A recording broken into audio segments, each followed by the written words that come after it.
What if the most dangerous wand ever made, the Elder Wand, chose Harry Potter at 11 years old? But this isn't a power fantasy, because its law is simple. Lose one duel, and it belongs to whoever beats you. So the one enemy Harry can never use it against is the only one who matters. He hides it. He never draws it. He learns to win before the wand is ever drawn. Voldemort is hunting it. Dumbledore can feel it. And the wand knows a secret about Harry that even Harry doesn't. What if the Elder Wand chose Harry Potter? The full story. The shop had no business being as quiet as it was. Outside, Diagon Alley roared, cauldrons clattering, owls shrieking. A man 2 doors down bellowing about the price of dragon liver as though the figure were a personal insult. But the moment Harry Potter stepped through the narrow door beneath the peeling gold letters that read Ollivanders, makers of fine wands since 382 BC, all of it fell away the way sound falls away underwater. He stood very still on the worn floor and listened to nothing, and the nothing listened back. It was the kind of silence the Dursleys had spent 10 years trying to teach him, and never once managed. Be quiet, be small, be no trouble at all. Harry had become rather good at the first 2 and a catastrophic failure at the third, which was, he had recently learned because he was a wizard, and wizards were trouble in the way that water was wet, not as a choice, but as a property of the thing itself. He was still turning that over. An hour ago, he had not properly believed in any of it. Then a half-giant had eaten most of a birthday cake and called him Harry like the name meant something. And now here he was, in a shop, surrounded by thousands of long, thin boxes stacked to a ceiling he couldn't see, waiting to be sold a stick that would, apparently, decide things about him. He was not entirely sure he wanted to be decided about. He had quite enough of that at home. "Good afternoon," said a soft voice, and Harry's heart performed a maneuver it had no right to at 11 years old. An old man stood where there had been no man a moment before, pale eyes shining out of the gloom like 2 pennies dropped down a well. He did not so much walk forward as resolve, the gloom rearranging itself politely to let him through. "Yes," the man murmured, the way other people said aha. "Yes, I thought I'd be seeing you soon. Harry Potter." He came close, too close, by Dursley standards, by anyone's standards, and peered at Harry as though Harry were a difficult sum. "You have your mother's eyes. It seems only yesterday she was in here herself, buying her first wand. 10¼ inches long, swishy, made of willow. Nice wand for charm work." Harry, who had spent his entire life being compared unfavorably to a cousin shaped like a baby whale, found he did not know what to do with being compared to anyone at all, let alone a mother he could not remember. He managed, hello." "Mr. Ollivander," said the man, as though hello had been a question. He drifted a step to the left, and his eyes moved to Harry's forehead, to the thin scar there, with the focus of a man reading the last line of a will. "And that," he said very quietly, "is where the other one touched you. I'm sorry to say I sold the wand that did it. 13½ inches. You. Powerful wand, very powerful, and in the wrong hands. Well, if I'd known what that wand was going out into the world to do." He stopped. He did not finish the sentence. Harry got the strong impression that Ollivander finished very few of the sentences he started and kept the ends of them somewhere private, where they could do less harm. "Right," Hagrid said from the doorway, where he was attempting to be inconspicuous and succeeding about as well as a wardrobe would. The bell over the door had given up entirely under his weight. I'll just pop out and get ye that birthday present, Harry. One be a tick, don't you go anywhere." He paused, looked around the shop as though it might bite, and lowered his voice to what he believed was a whisper and what was in fact merely a quieter shout. "Ye are in good hands." The door swung shut behind him. The alley's noise was sealed off again, and the silence came back, and Harry was alone with Mr. Ollivander and the thousands of boxes and the feeling, new and not pleasant, that the boxes were aware of him. Now, Ollivander produced a long tape measure with silver markings out of the air, the way other men produced handkerchiefs. "Which is your wand arm?" "My, what? Are you right-handed or left-handed?" "Oh, right, I'm right." Harry held out his right arm, and the tape measure set about him with an enthusiasm that quickly became indecent. It measured from shoulder to finger, wrist to elbow, shoulder to floor, knee to armpit. And then, while Ollivander wandered off among the shelves, murmuring, it began, entirely on its own, to measure the distance between his nostrils. "That's enough," Ollivander called, without looking, and the tape collapsed in midair and dropped to the floor like a thing that had been shot. "Every wand has a core of a powerful magical substance, Mr. Potter. We use unicorn hair, phoenix tail feathers, and the heartstrings of dragons. No two are quite alike, just as no two unicorns or dragons or phoenixes are quite alike. And of course, you will never get such good results with another wizard's wand." He returned with a stack of boxes balanced against his chest and set them on the spindly chair with the care of a man laying out instruments for surgery. "Try this one. Beechwood and dragon heartstring, 9 inches. Nice and supple. Take it, give it a wave." Harry took it. He felt extraordinarily silly. He waved it. Ollivander snatched it out of his hand almost before it had moved. Maple and phoenix feather. 7 inches. Quite whippy. Try, it was gone before he had it off the chair. "No, no, here ebony and unicorn hair, 8.5 springy." Go on. Harry tried. He tried and tried. The pile of attempted wands grew on the spindly chair, and then beside it, and then, eventually, in a small disorderly nation of its own across the floor. And the strange thing was that with every one Ollivander seemed not more discouraged, but more delighted. His Pennis-down-a-well eyes shining brighter, until Harry began to suspect that being difficult to sell to was, in this one place in all the world, a point in his favor. "Tricky customer, eh?" said Ollivander, beaming, plucking yet another box from a high shelf without a ladder. "Not to worry, we'll find the perfect match here somewhere, I wonder. Now, yes, why not? Unusual combination, holly and phoenix feather, 11 inches, nice and supple." Harry took the wand.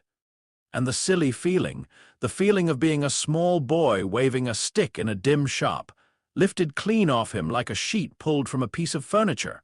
And underneath it was warmth. It started in his fingers and ran up his arm and into his chest, and without meaning to he raised the wand above his head and brought it whistling down through the dusty air.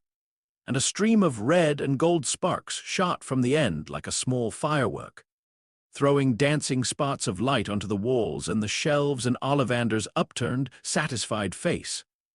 "Oh, bravo!" cried Ollivander. "Yes, indeed, oh, very good. Well, how curious, how very curious." He took the holly wand back from Harry's reluctant fingers and set it gently in its box, and his eyes had gone distant, fixed on something in the air just past Harry's left ear. "Sorry," Harry said, because at the Dursleys curious was generally the prologue to a punishment. "But what's curious?" Ollivander wrapped the box in brown paper slowly, his long fingers folding the corners with a precision that did not match his faraway face. "I remember every wand I've ever sold, Mr. Potter, every single one. It so happens that the phoenix whose tail feather rests in your wand gave another feather, just one other. It is very curious indeed that you should be destined for this wand when its brother gave you that scar." The warmth that had been so pleasant a moment ago turned over in Harry's stomach and became something colder. "And who owned the brother wand? We do not speak his name." Ollivander pressed the parcel into Harry's hands, and for the length of a breath his grip closed over Harry's, gentle and absolute. "The wand chooses the wizard, Mr. Potter. We never can expect the reasons, but I think we must expect great things from you, after all." And here, for the first time, something flickered across the old man's face that Harry would only much later have the words for, something like grief arriving early. He who must not be named did great things. Terrible, but great. Harry decided he had heard enough about greatness for one birthday. He fished in his pocket for the gold coins Hagrid had told him were galleons, more money than he had ever held, and counted out 7 of them onto the counter.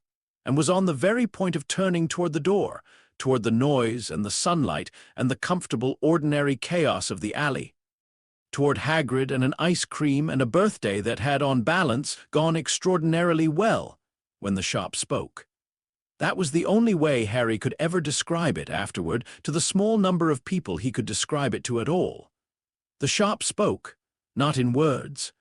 From somewhere far back among the shelves, deep in the dark where the tape measure could not have reached and the dust lay thick as felt, a single high pure note rang out, the note a wineglass makes under a wet finger. But vast and patient and old, and every box in the shop answered it. The long, thin boxes shivered in their stacks. The brass instruments on Ollivanders' workbench hummed against the wood. The silver tape measure twitched on the floor like a dreaming cat. And Harry felt, in the center of his chest, in the exact place the holly wand's warmth had bloomed, a pull sudden and total, a hook set behind his breastbone and drawn hard, toward the back of the shop, toward the dark, toward the source of the note. He had taken 3 steps before he knew he was walking. Mr. Potter. Ollivander's voice had changed. The dreamy, delighted salesman was gone. What spoke now was older and flatter, the voice of a man who has seen the doctor's face and understood it before a word is said. "Mr. Potter, stop, please." Harry could not stop. That was the thing he would remember, not fear, not yet, but the simple, appalling discovery that his feet had opinions of their own. He reached the far wall where the shadows were deepest, where a single drawer sat low in a cabinet he was certain had not been there a moment before, or perhaps it had always been there, and the shop had simply, until this instant, declined to let him notice it. The note was coming from inside the drawer. He could feel it through the wood, through the floor, through the soles of his cheap second-hand shoes. The pull behind his breastbone had become a fist. He put his hand on the drawer. "Don't," Ollivander began. The drawer opened by itself. Inside, on a bed of black cloth gone gray with age, lay a wand. It was nothing like the others. Where the holly wand had been smooth and pale and pleasant, this one was dark and knobbled along its whole length, ringed at intervals with swellings like the joints of a long, thin finger, like the branch of some tree that had grown twisted and patient in a hard place for a very long time. It did not gleam. It seemed, rather, to drink what little light there was, so that Harry's eyes wanted to slide off it and could not. The high pure note still hung in the air above it, fading now, and as it faded the wand was warm. Harry could feel the warmth from a foot away, rising off the dark wood like heat off a stone that had sat all day in the sun. It was the most beautiful and the most wrong thing he had ever seen, and he understood, with the wordless certainty of a child who has spent his life reading the weather of a dangerous house, that he was not supposed to touch it. He touched it. The shop did not explode. He had half expected it to. Instead, the warmth rushed up his arm exactly as the holly wand's had, but where the holly wand had felt like coming inside out of the cold. This felt like the cold itself recognizing him, like stepping into a vast dark room and having every unseen thing in it turn at once to face the door. The boxes stopped shivering. The instruments stopped humming. The silence came back, complete, and into the center of it the wand let out a single soft sound, low and almost too quiet to hear, that Harry's whole body insisted on calling a sigh, the sigh of something that has waited a very, very long time and waited well, and need not wait any longer. A wind that came from nowhere moved through the closed shop. It lifted the dust from the high shelves and the cobwebs from the corners and Harry's hair off his forehead, and it smelled faintly of cold earth and something underneath the cold earth. And then it was gone, and the wand in Harry's hand was still and warm and his. He knew it was his the way he knew his own name. It was a terrible thing to know. "Put it down," said Ollivander. Harry turned. The old man had not moved from behind the counter. He stood very straight, both hands flat on the wood as though to keep himself from floating away, and the color had gone out of his face so completely that his pale eyes no longer shone. There was nothing left for them to shine against. He was not looking at Harry. He was looking at the wand in Harry's hand, and he was looking at it the way a man looks at a snake that has come into the room through a gap he was sure he had sealed. "I can't," Harry said, and was alarmed to find it was true. His fingers would not open. They had no intention of opening. Mr. Ollivander, I can't let go of it." "No," Ollivander said. "No, I don't suppose you can." He closed his eyes. When he opened them again, something had been decided behind them. Some long internal argument concluded, and he came out from behind the counter slowly, the way a man approaches a fire he means to put out with his bare hands. "Listen to me, Harry Potter. Listen as you have never listened to anything. We have very little time, and I have a very great deal to say, and a half-giant who buys owls quickly." Harry listened. "That wand," Ollivander said, "has had many names. Most of them I will not say aloud in a building that can hear. The least dangerous of them is the Elder Wand. There are stories, children's stories, old stories, the kind that are true in the way that matters and false in every way you can check, that say it was made by death, and given to a man who asked death for a weapon no other could withstand. I do not know if that is so.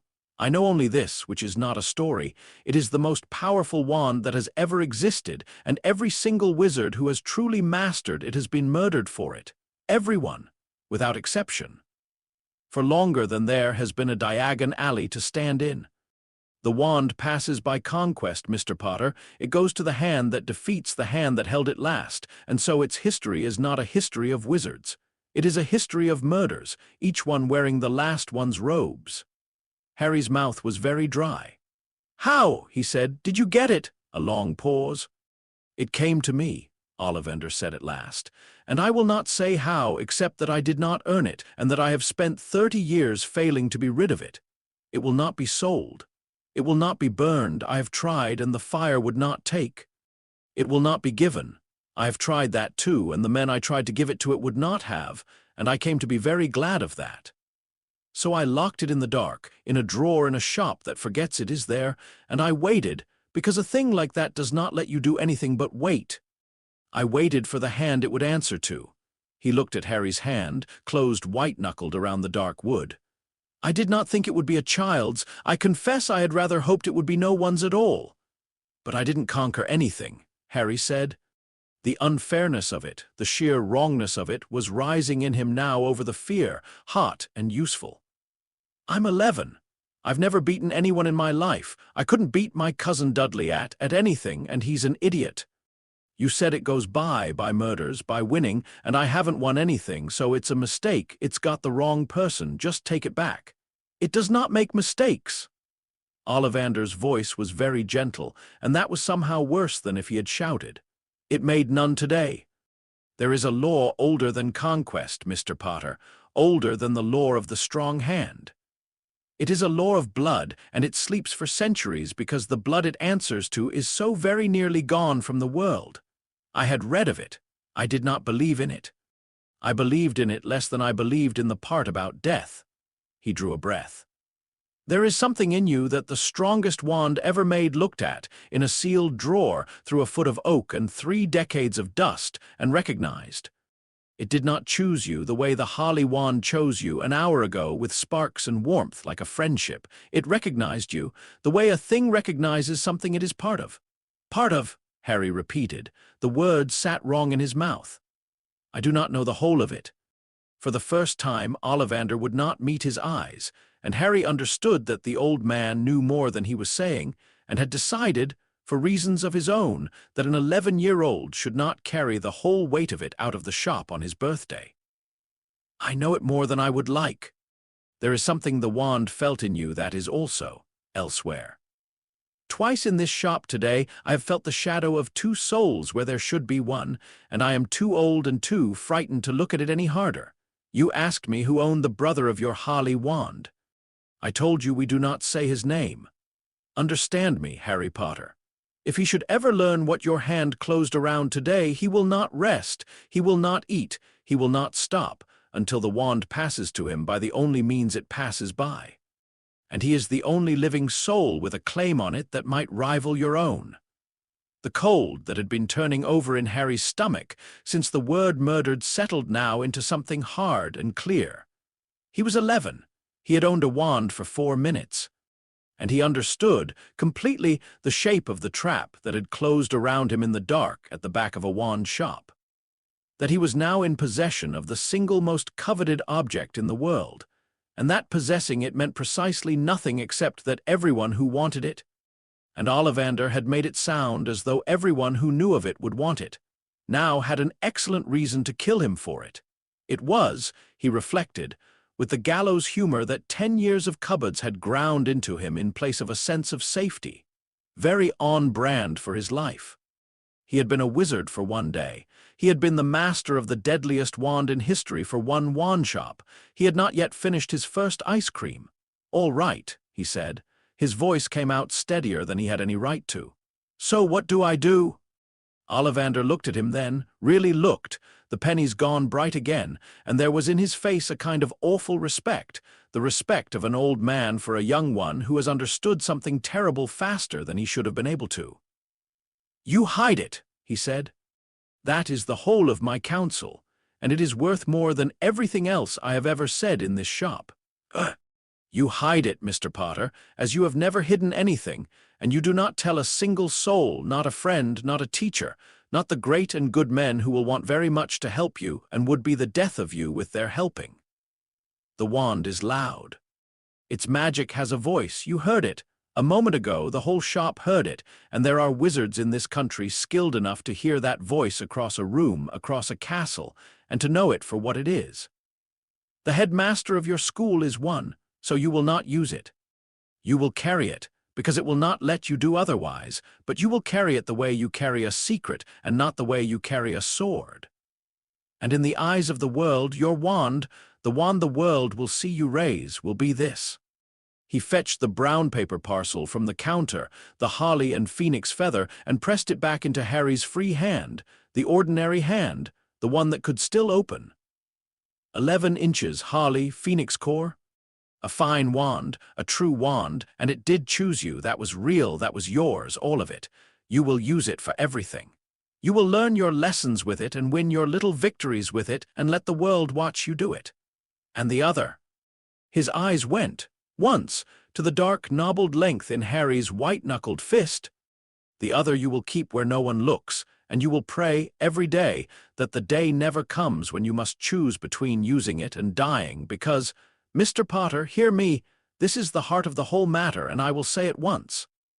The day you use that wand against the one enemy who matters, and lose, is the day you hand him the world. Its loyalty goes to the hand that beats you, so you must never let yourself be beaten while you hold it. Which means, do you see, you must learn to win in every way a wand cannot. You must learn to win before the wand is ever drawn. The bell that no longer worked gave a hopeful rattle as the door began to open. Sunlight and noise and the smell of frying onions came spilling back into the shop, and with them the broad, beaming, owl-laden bulk of Hagrid, ducking under the lintel, holding a large cage in which a snowy owl sat blinking and indignant. "Got ye something special, Harry?" Hagrid boomed. "Beautiful, isn't she? All sorted in here, then. Got your wand?"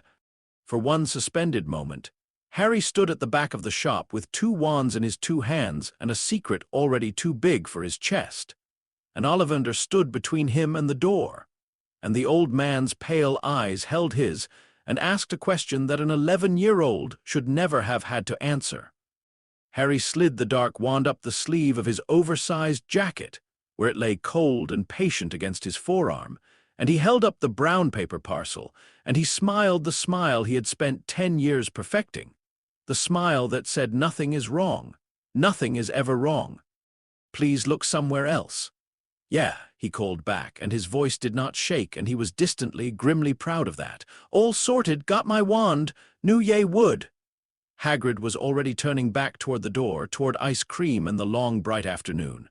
Come on, then, birthday boy. Harry crossed the shop. At the counter he paused and looked up at Ollivander, who looked back down at him with that same early grief, that grief arriving years ahead of its occasion. And Harry found, to his own surprise, that there was one more thing he needed to know, and that he was not at all sure he wanted the answer. "Mr. Ollivander," he said very quietly so that Hagrid by the door would not hear. "The wizards who mastered it, the ones who it passed from, were any of them happy?" The old man was silent for a long moment. Above them, somewhere in the stacks, a single box settled with a small dry sound, like a held breath let go. "Mr. Potter," Ollivander said at last, and his voice was the softest it had been all afternoon, soft as the dust on the highest shelf, soft as a closing drawer. "The wand that chooses such a master chooses his grave. I have never known it to choose otherwise. I would give a very great deal, more than this shop, more than every wand in it, to be wrong about you." The bell rattled. The door swung shut, and Harry Potter stepped out into the sunlight of his 11th birthday with an owl in a cage, an ice cream he had not yet bought, a Harley wand the world would see, and, pressed cold against the inside of his arm, the most dangerous secret in Britain, counting already. In the patient way of buried things, the days until someone came to dig it up. The trouble with keeping the most dangerous object in the history of magic was finding somewhere to put it. Harry had given the problem more thought than he had ever given to anything, including the question of whether he would survive the summer, which at Privet Drive was a live concern. The elder wand could not go in his trunk. The trunk lived in the cupboard under the stairs, and the cupboard under the stairs was, until very recently, where Harry had lived, and he did not trust the place not to be searched by a Dursley in the grip of a suspicion. It could not go under his pillow in the small back bedroom that had been Dudley's, because Aunt Petunia stripped the beds on Sundays with the grim thoroughness of a woman conducting an excavation. It could not, he had established with some regret, simply be left lying about because the one time he had set it on the windowsill to think, every clock in the house had stopped at once, and Uncle Vernon had spent the evening swearing at the grandfather clock in the hall and threatening to take it apart, and Harry had retrieved the wand, and the clocks had started again with a small collective shudder. And he had learned an important lesson about the difference between hidden and quiet. In the end, he prized up a length of skirting board beneath the window with a butter knife, and laid the wand in the dark gap behind it, on a folded sock. Between a one-armed plastic soldier Dudley had bricked up there in 1989, and a marble that had been lost long enough to forget it had ever been a marble. And there it lay, the instrument of legend, the thing Ollivander could not burn, in the wall of a house in Surrey, beside a soldier and a marble. And Harry felt that there was a kind of justice in this, even though he could not have said what kind. It did not stay quiet for long. It happened on a Tuesday, which was unfair, because nothing was ever supposed to happen on a Tuesday. Dudley had come home from his last day of primary school in a foul humor and a body that had recently acquired a great deal of new mass. And he had found Harry on the landing, and he had decided, for reasons that were, as ever, entirely internal to Dudley, that the appropriate response to the existence of Harry was to take a fistful of his hair and slam his head against the banister. It was not the worst thing Dudley had ever done. That was rather the point. Harry had 10 years of practice at the precise, careful art of not reacting, of going small and still and quiet, of folding the hurt up neatly, and putting it somewhere it could do no harm to anyone but him, and on any other Tuesday of his life he would have done exactly that.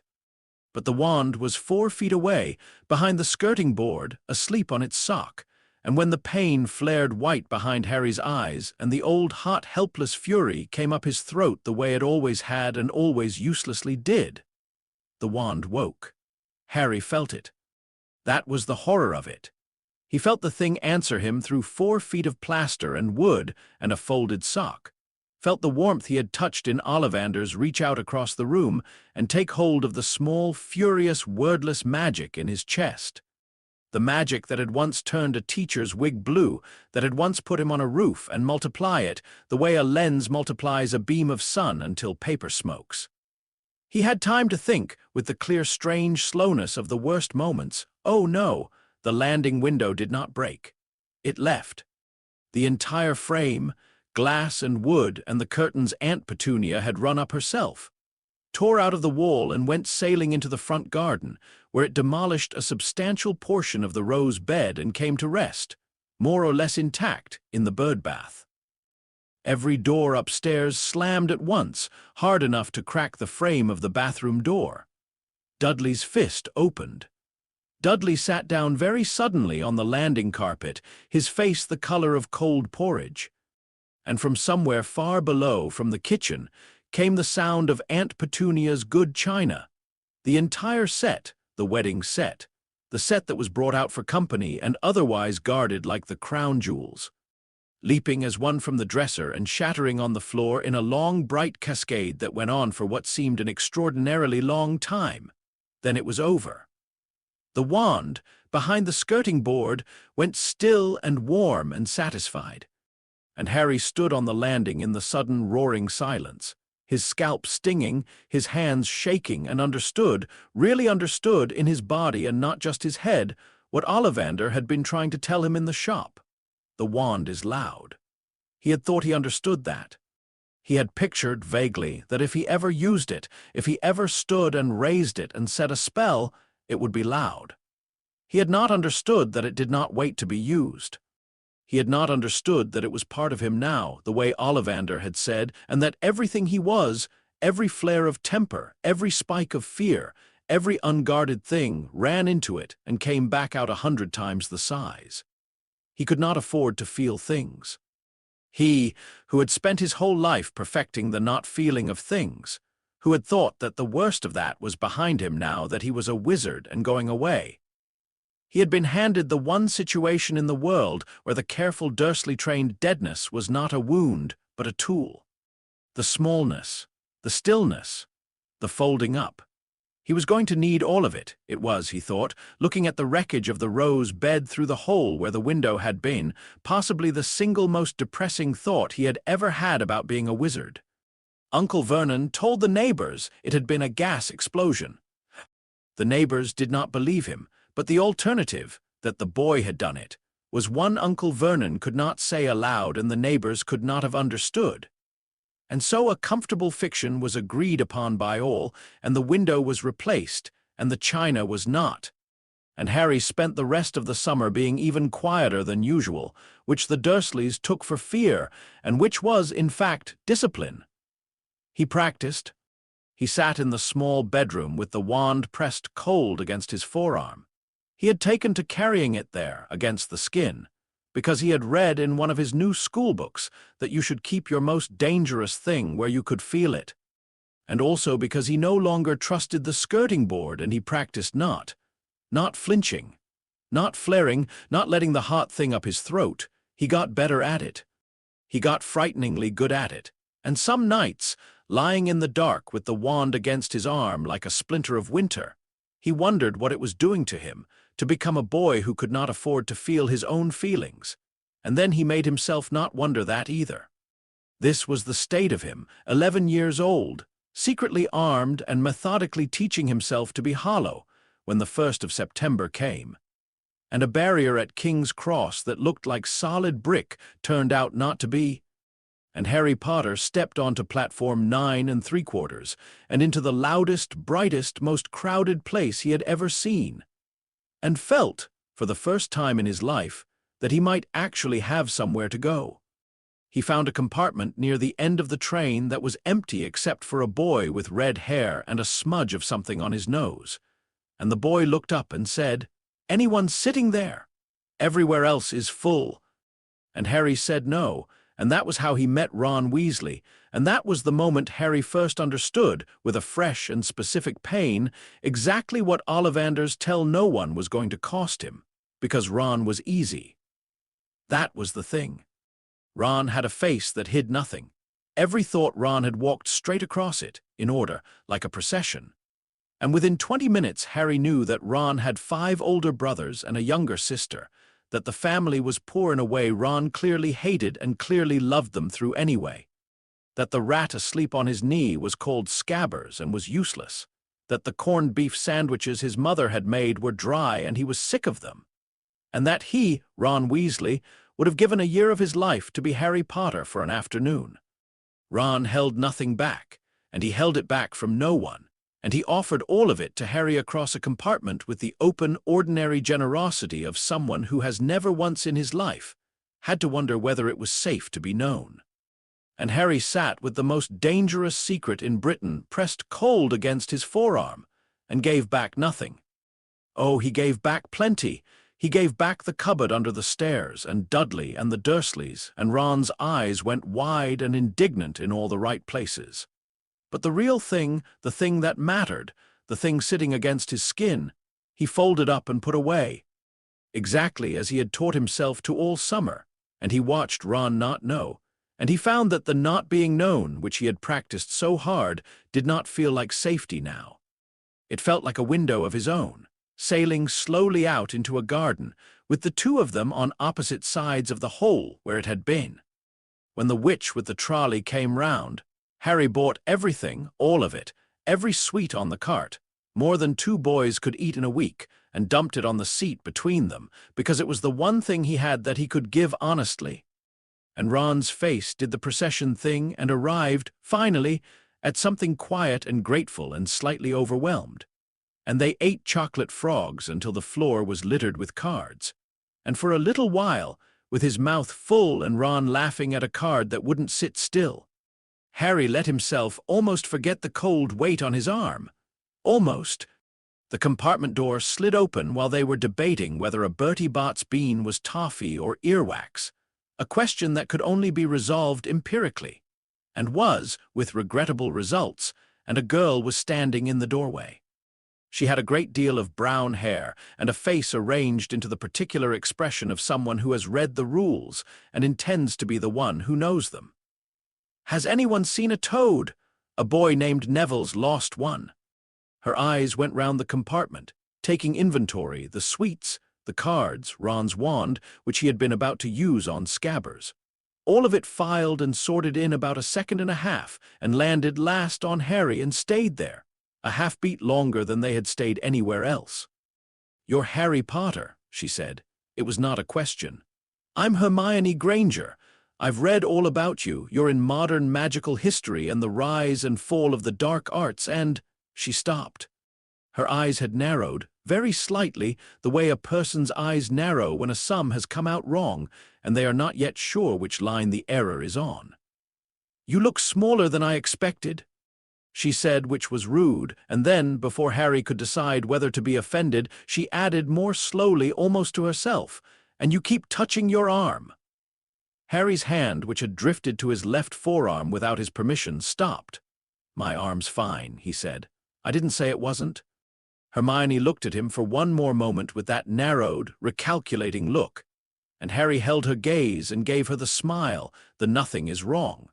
Please look somewhere else" smile that had worked on the entire population of Privet Drive for 10 years. And to his quiet alarm, it did not fully work. It slid off her the way his eyes had slid off the elder wand in the dark of the shop. And he understood that here was a person whose whole nature was to notice the thing that did not add up, and that he was going to have to be very, very careful around her. Then she sniffed and told Ron he had dirt on his nose and announced that they ought to change into their robes because she expected they'd be arriving soon and was gone. "That," said Ron with feeling, "is going to be a nightmare." Harry didn't answer. He was looking at the door she had gone through and thinking that nightmare was not the word he would have chosen, and that the word he would have chosen was witness. The castle, when it came, took the rest of his words away. He had no spare attention left over for secrets as the little boats slid across the black lake and the towers rose up against the stars. For a few minutes he was simply a boy seeing the most beautiful thing he had ever seen, and the cold wand on his arm was just a wand, and he was glad, in a tired way, to be allowed to feel that. Then there was a great deal of confusion involving a stern witch and a staircase and a tatty old hat that, alarmingly, sang. And then Harry was standing in a hall the size of a cathedral under a ceiling that was not a ceiling but the sky itself. Candles floating in the air above 4 long tables packed with the entire school. And at the far end, behind a raised table, sat the teachers, and in the center of the teachers, in a high golden chair, sat a very old man with a beard like a silver river and half-moon spectacles, and an expression of such enormous, twinkling, comfortable benevolence that Harry's whole body, before his mind had caught up, said, "That one, Albus Dumbledore." Harry knew it without being told. "The headmaster of your school is one of them," Ollivander had said in the dark, skilled enough to hear that voice across a room, across a castle, and to know it for what it is. Harry stood in his line of first years, waiting to be sorted, and made himself small, small, small. Made himself the quietest thing in the loudest room in Britain, and pressed his arm against his side so that the cold wand lay flat and still against him, and he did not look at the headmaster, and he did not let himself feel anything at all. It nearly worked. He was halfway through the agony of waiting. They were sorting alphabetically, and P was a very long way down when it happened, and it happened so fast and so small that he was never entirely sure afterward that it had happened at all. The hat had just sent a girl off to Hufflepuff, and the hall had clapped, and in the swell of it Harry let himself, just for a second, want to be chosen, want to belong somewhere, want all of this to be his, and the old hungry warmth on his arm stirred, just a little, just a flicker. The wand answering his wanting the way it answered everything, and at the high table in the center of the teachers, Albus Dumbledore stopped twinkling. It was nothing. It was less than nothing. The old man's gaze, which had been moving over the new students with general fond attention, simply paused, not on Harry, but near him, just past his shoulder on a patch of air, the way you turn your head at a sound you can't place. And the benevolence went out of the blue eyes for the space of a single breath and was replaced by something else, something still and old and very awake, a focus that had nothing comfortable in it at all. The eyes moved, slowly, searching, along the line of first years. Harry, with every scrap of the discipline he had ground into himself over a long, quiet summer, let the wanting die in his chest, folded it up, put it away, made the cold thing on his arm go cold and dead and silent, and the searching gaze passed over him, found nothing, hesitated, and moved on. And the twinkle came back into the half-moon spectacles like the sun coming back out, and Professor Dumbledore smiled at a Ravenclaw, and the moment was gone, and Harry stood in his line breathing very carefully and thought. He heard it.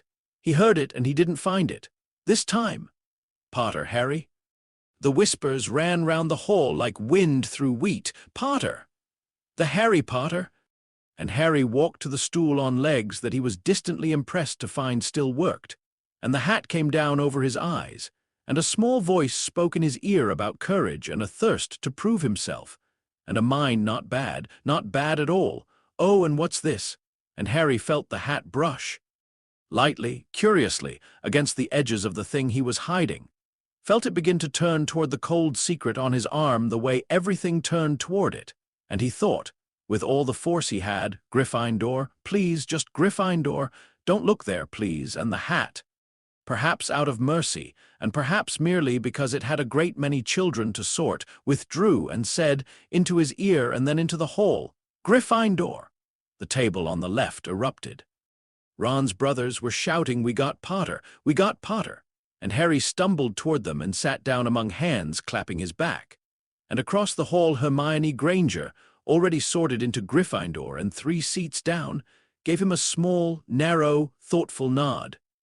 And Harry thought that he had survived the first test of 1,000, and that there were going to be a very great many more. He did not understand how soon the next one would come. It came over pudding, when the worst of the terror had drained away, and he had eaten more than he had eaten in his life and was beginning, despite everything, to be almost happy, the warm hall, the gold plates. Ron beside him explaining the entire history of the Chudley cannons through a mouthful of treacle tart. Harry was looking up at the high table, at the long row of teachers, putting names to the faces Percy Weasley supplied. Tiny Professor Flitwick, stern Professor McGonagall, a greasy-haired man in black who Percy said taught potions and whose name was Snape. When his eyes reached the far end of the table and landed on a thin, nervous, twitchy young man in an enormous purple turban, and 2 things happened in the same instant. The first was that his scar, the thin, pale scar on his forehead that had never once in his life done anything but sit there being a scar, lit up with a sudden hot lance of pain, brief and bright as a struck match, so that he gasped and pressed his hand to it. And the second, in the same heartbeat, before the pain in his scar had even faded, was that the elder wand against his forearm, where it had lain warm and patient and his all through the feast, went cold, not the ordinary cold he had grown used to. This was something else. This was the cold of a held breath, the cold of a door opening in winter into a room that has stood empty a long time. The cold of recognition, exactly as it had felt in the dark of Ollivanders, when the drawer had opened and every unseen thing in the shop had turned to face him. Except that now the wand was not turning toward him. It was turning toward the high table. It was turning.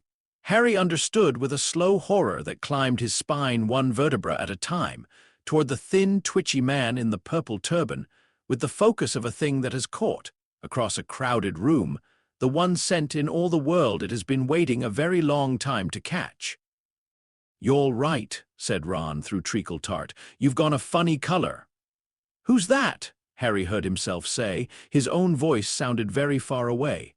"By Professor at the end, the one in the turban. Oh, that's Quirrell, Defense Against the Dark Arts.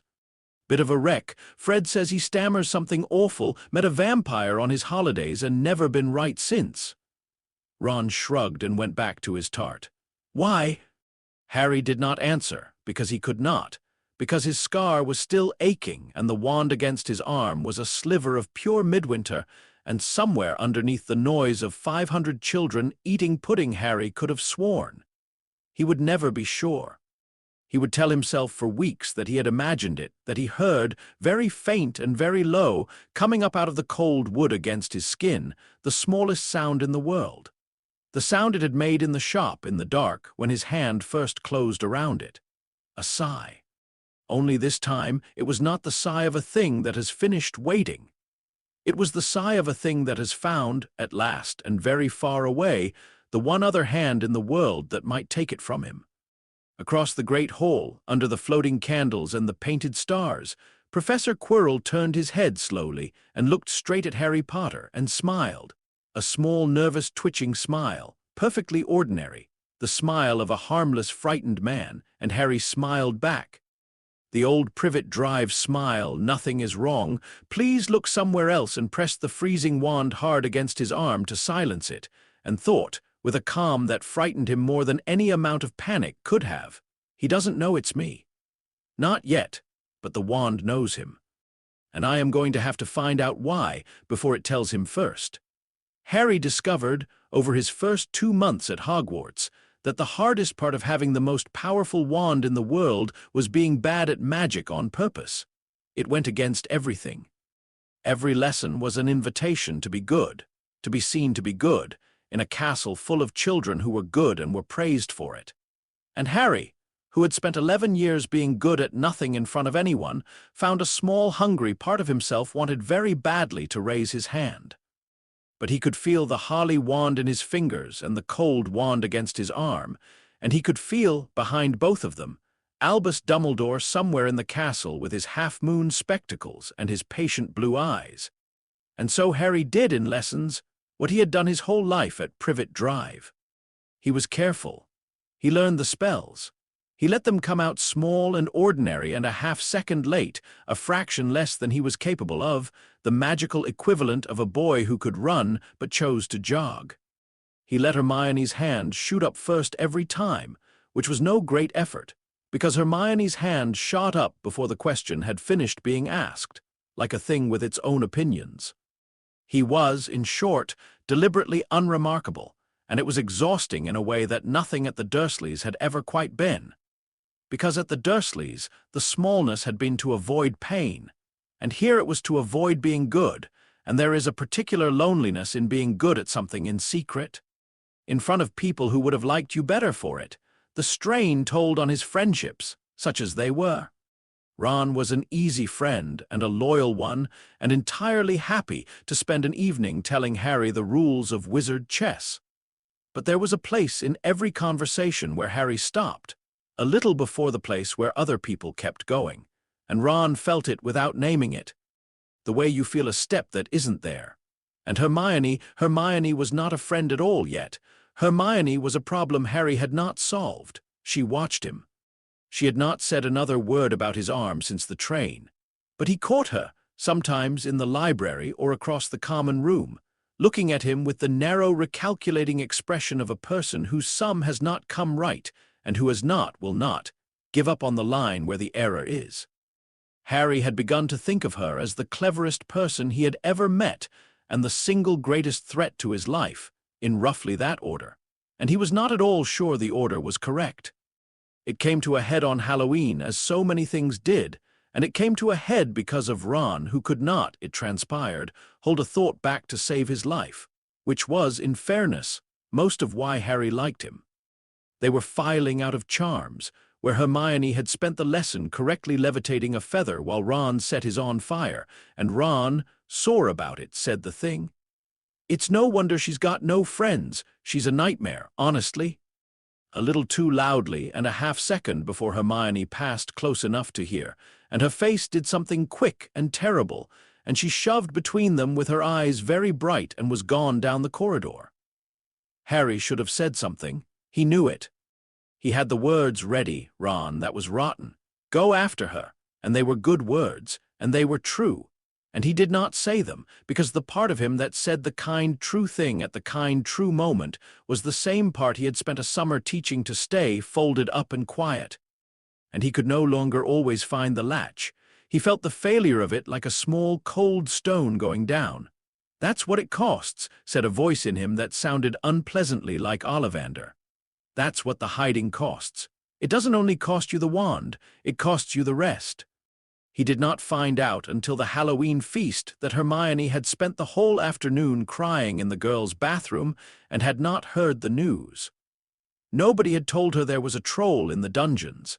The feast was glorious, and Harry barely saw it. 1,000 live bats wheeled under the bewitched ceiling, and the candle flames guttered in their wind. And the pumpkins were the size of garden sheds. And Harry was halfway through working out how to tell Ron they had to go and find Hermione before he could stand the cold stone any longer, when the great doors of the hall banged open, and Professor Quirrell came sprinting up the aisle, turban askew, and reached Dumbledore's chair and gasped, "Troll in the dungeons, thought you ought to know," and sank to the floor in a dead faint. Two things happened to Harry in the uproar that followed. The first was that, even across the screaming hall, even with 500 children leaping to their feet, the cold wand against his arm gave its small, terrible lurch toward the fainted, twitching figure of Professor Quirrell. That same midwinter recognition, that same buried sigh. And Harry filed it away in the growing dark drawer of his mind, labeled "I do not understand this, and it is going to matter." And the second was that Harry remembered, with a lurch of his own, exactly where Hermione Granger was, and that she did not know. "Ron," he said, gripping his friend's arm under the cover of the panic. "Hermione, she doesn't know about the troll." It was, he would think later, the best thing he did all year, and he very nearly did not do it. And the fact that he did it anyway was, he supposed, the difference between being hollow and merely practicing at it. They peeled off from the herd of Gryffindors stampeding toward the tower and ran the other way, down, toward the dungeons and the girls' bathroom. And they found Hermione. And they found, in the same corridor, at the same moment, by the worst luck in the long, unlucky history of Harry Potter. The troll! It was 12 feet of gray-green nightmare, and it smelled like a blocked drain in August. And it had a club the size of Harry, and it had Hermione cornered against the sinks. And Harry's whole body went, at once, into the white, clean slowness of the worst moments, and the Elder Wand woke up. He felt it the way he had felt it on the landing at Privet Drive, only worse, far worse. Because here the fear was real and immediate and total. He felt the cold wand against his arm reach out and take hold of the raw thing rising in his chest, his terror, his fury, the wordless no of a boy watching something about to die, and he felt it begin, joyfully, to multiply. and he understood in the suspended white second before anything else happened exactly two facts with perfect clarity. The first was that if he let the wand do what it wanted to do, the troll would cease to exist. Not be defeated. Cease. The wand would take his terror and turn it into something that would unmake 12 feet of mountain troll between one heartbeat and the next, and probably the wall behind it, and possibly the bathroom, and Hermione would be saved. The second was that it would be the loudest thing that had happened in this castle in 50 years, and that somewhere far above them, at a high table, an old man with half-moon spectacles would feel it go off like a flare in the dark, would know it instantly for what it was, would come, and that Harry Potter, 11 years old, would be found standing over the smoking ruin of a troll with the legend of the wizarding world bare in his hand and no possible explanation in the world. The day you use that wand against the one enemy who matters, and lose, is the day you hand him the world. But there was a second lesson hidden inside the first. Harry understood now, in the white second, with the troll's club beginning its long swing down toward Hermione's skull. And the day you use it at all, you announce yourself to everyone who would take it. You don't have to lose. You only have to be seen. So Harry, who wanted more than he had ever wanted anything to let the wand do the easy, beautiful, terrible thing, did the hardest thing he had ever done in his life. He shut it down. He took all the discipline of a long, quiet summer, all the folding up and the going small and the hollow, careful nothing he had ground into himself, and he clamped it down over the surge like a man throwing himself bodily onto a fire. And he forced the wand cold and silent against his arm, even as every screaming nerve begged him to let it loose. And then, with his terror locked in a box and his power locked in a sleeve, and nothing left to fight a mountain troll with but an 11-year-old's wits and a holly wand he had spent 2 months pretending to be bad with, he did the only thing left to do. "Oi!"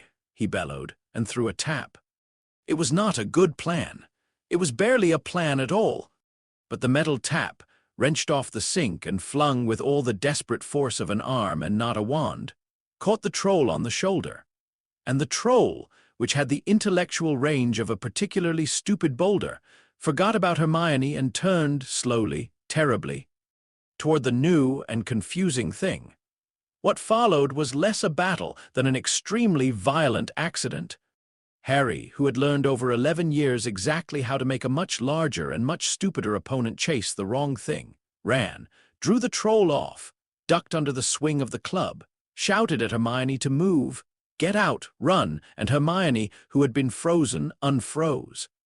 Because being told precisely what to do by someone who clearly had a plan, even a terrible one, was a thing her whole nature could obey.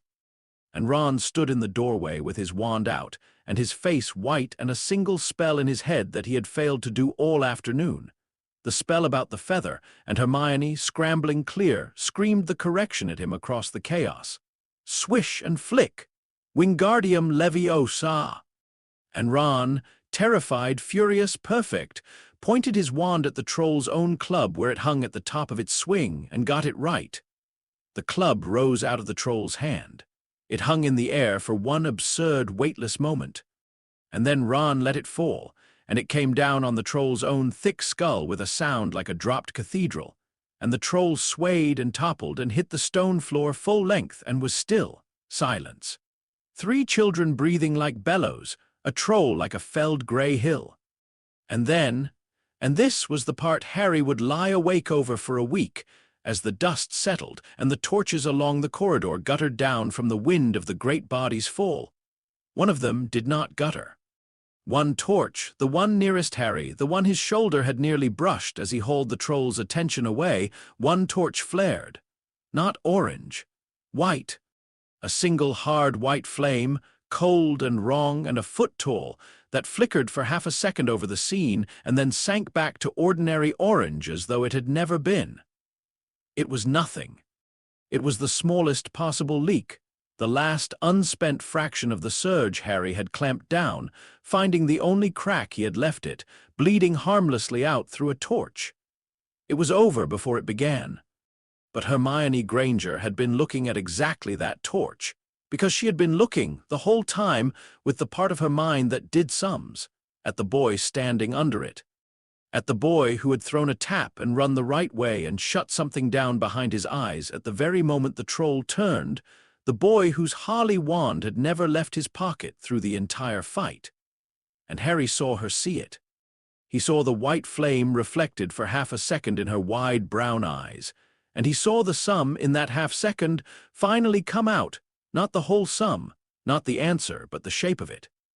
That the boy who looked smaller than she'd expected and kept touching his arm and was, in lessons, so very carefully ordinary, was hiding something that flared white in the dark, and was, for reasons she could not begin to guess, frightened enough of it to fight a troll bare-handed rather than let it out. Professor McGonagall arrived then, with Snape and Quirrell at her heels, and there was shouting and a great deal of trouble, and it was Hermione, to Ron's open-mouthed astonishment, who stepped forward white-faced and lied. Said she had gone looking for the troll alone because she'd read about them and thought she could handle it.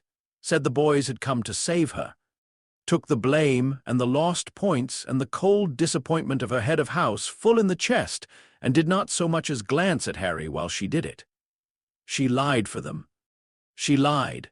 Harry understood, watching her for him, though she could not have said why, though she did not yet know what she was protecting. And that was the moment the three of them became friends, in the strange backwards way that the most important things happen, over the body of a troll. Bound together by a secret only one of them fully held and another of them had just glimpsed, and the third was cheerfully oblivious to. She caught him alone the next morning, in the corner of the library where the light was bad, before he'd had breakfast. "I'm not going to ask you what it is," Hermione said, without preamble, in the low, fierce voice of someone who has rehearsed. "I want you to know that. I saw the torch. I've been reading about it, the white fire. I can't find anything. There isn't anything, which means it's something a first year shouldn't be able to do, which means I should tell a teacher, and I'm not going to." She stopped. Her chin was up. Her eyes were bright. "I'm not going to," she said again, more quietly, "because you stood in front of a troll for me when you could have run, and you didn't use whatever it is even though I think it would have helped. And I don't understand that, Harry. I don't understand any of it. But I understand that a person who does that isn't." She searched for the word and discarded several. "Isn't bad," she finished, which was not the word she'd wanted, but was, Harry thought, looking at her, possibly the kindest thing anyone had ever said to him. "So I won't tell. But I'm clever, in case you hadn't noticed, and I'm going to keep noticing, and one day you're going to want to tell someone, and when you do—" She lifted her chin another fraction. "I'd be quite good at it. Keeping a secret, I'd be very good at it. Better than Ron." And she turned and marched off to breakfast, leaving Harry standing in the bad light of the library with the cold wand against his arm and a feeling in his chest he had no name for. A feeling like a window going in for once instead of out, like a hole in a wall being, very tentatively, glassed over.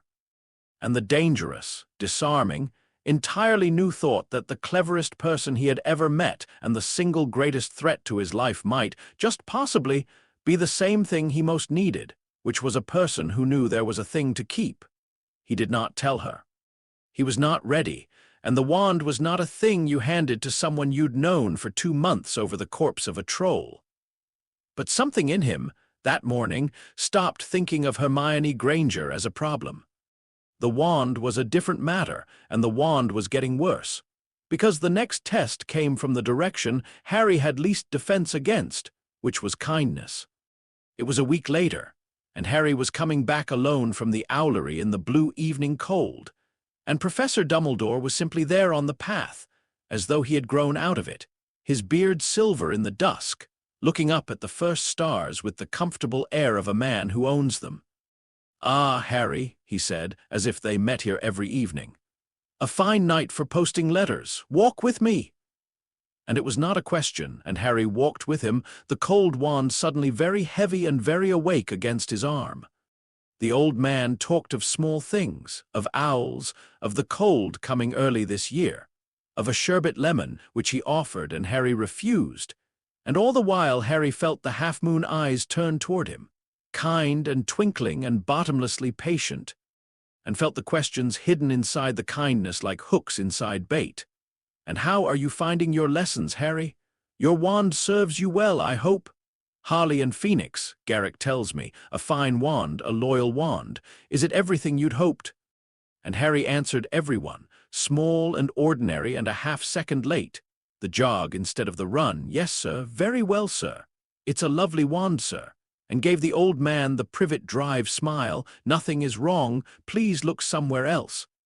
And felt it slide off Dumbledore exactly as it had slid off Hermione, exactly as his eyes had once slid off the wand in the dark, and understood, with a calm, cold dread, that he was being read by someone who had spent 100 years learning to read, and that the only reason he had not yet been found out was that he had given the man nothing, not one unguarded flicker, and that he could not keep that up forever, and that the day he failed it would not be a torch flaring white in a corridor. It would be this kind old man on a quiet path, knowing, "You are a careful young man, Harry," Dumbledore said at last at the castle doors, and there was something in how he said careful, a small weight on it, a small private appreciation, almost a sadness, that told Harry the old man knew the carefulness for what it was, even if he did not yet know what it hid. Curiously careful. "I find I am very glad you are in my school." The blue eyes held his for one long moment over the half-moon spectacles, and there was nothing comfortable in them at all. The twinkle pulled back like a curtain to show the still old-awake thing behind it, and then the curtain dropped, and the twinkle returned, and he was only a kind old man wishing a boy good night. "Do sleep well.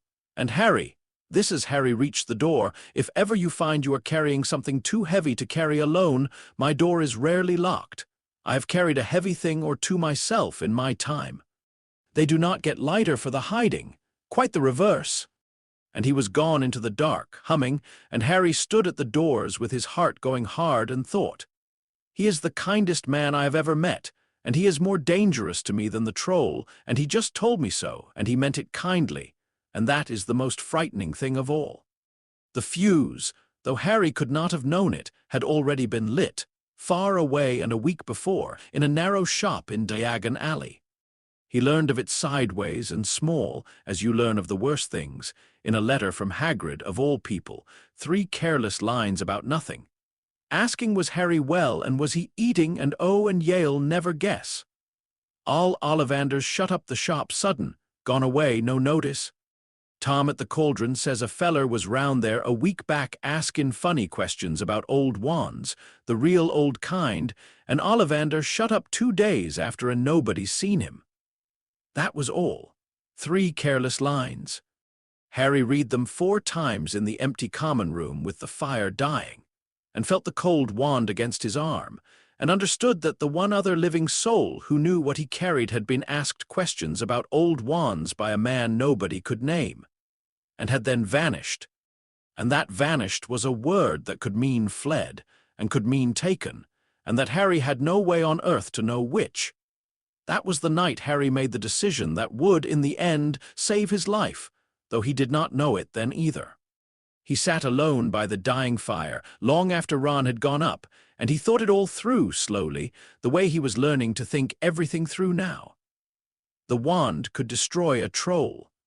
The wand could not protect him from Dumbledore's kindness, or Quirrell's cold, or a faceless man asking questions in Diagon Alley. The wand made him, on paper, the most powerful wizard in the castle, and in practice it was a leash and a beacon and a thing he could never, ever afford to draw. Not against the one enemy who mattered, because losing would hand him the world. Not against anyone, because being seen would bring them all running. The most powerful wand in the world was, for every problem he actually had, completely useless. Worse than useless. It was the cause of most of them. Which meant, and Harry felt the thought arrive with the clean, hard click of a key turning, that the only power that could ever actually keep him alive was the power he could use out loud. The Harley wand. The thing he'd been pretending to be bad with.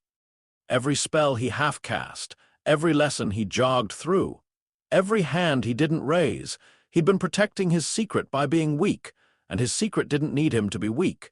His secret needed him to be strong and the only currency he could spend. He had to become so good with the wand the world could see that he would never, ever in any corner, for any reason, need to reach for the wand it couldn't. He had to learn to win before the wand was ever drawn. Ollivander had told him that on his birthday, and Harry had thought it was a warning. He understood now it had been an instruction. He got up and went to the empty far corner of the common room and took out the holly wand, and in the orange light of the dying fire he began, quietly, fiercely, and entirely in earnest, to practice. Not the jog, the run, and the strange thing, the thing he turned over and over as the fire burned down to embers, and the spells got cleaner and faster under his hand, was that the smartest, coldest, most careful part of him, the part the Dursleys had built and the summer had sharpened, the part that had thrown itself onto the fire of the surge and saved them all, kept saying the same thing over and over with a certainty he could not account for and could not argue with. Get good enough that you never need it. Get so good you never even want it.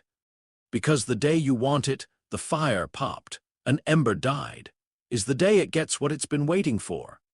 Harry raised the holly wand and tried the spell again and got it right. By the time the snow came, Harry Potter had become rather good at magic, and almost nobody knew. That was the shape of his whole life now, and he had made his peace with it, to be good in the dark and ordinary in the light. He had kept his bargain with himself from the night by the dying fire, and he had kept it ferociously. Every evening, when the common room emptied and Ron had gone snoring up to bed, Harry took the holly wand into the far corner where the firelight didn't reach, and he ran the spells until his arm ached and the wood grew warm in his hand. Not the jog now, but the run, and then the sprint, and then something past sprinting that the textbooks had no word for. He was 11, and his knowledge had a ceiling, and the holly wand obeyed the law of all ordinary wands, which is that it gave back exactly what you put in and not a particle more. But Harry put in everything. He had decided that the only wall between himself and the cold thing on his arm was skill, pure, honest, loud skill, the kind he could spend in daylight, and he built that wall every night, brick by patient brick, while the castle slept. It was, he reflected, the strangest of all his secrets. That the boy who lived was secretly excellent at school and could tell no one, and would have to keep pretending to be average right up until the day being average got him killed. The cold wand, meanwhile, was getting worse. He had grown used to its midwinter lurch whenever Quirrell came near, used to it the way you get used to a bad tooth, by mapping exactly which movements set it off and avoiding them.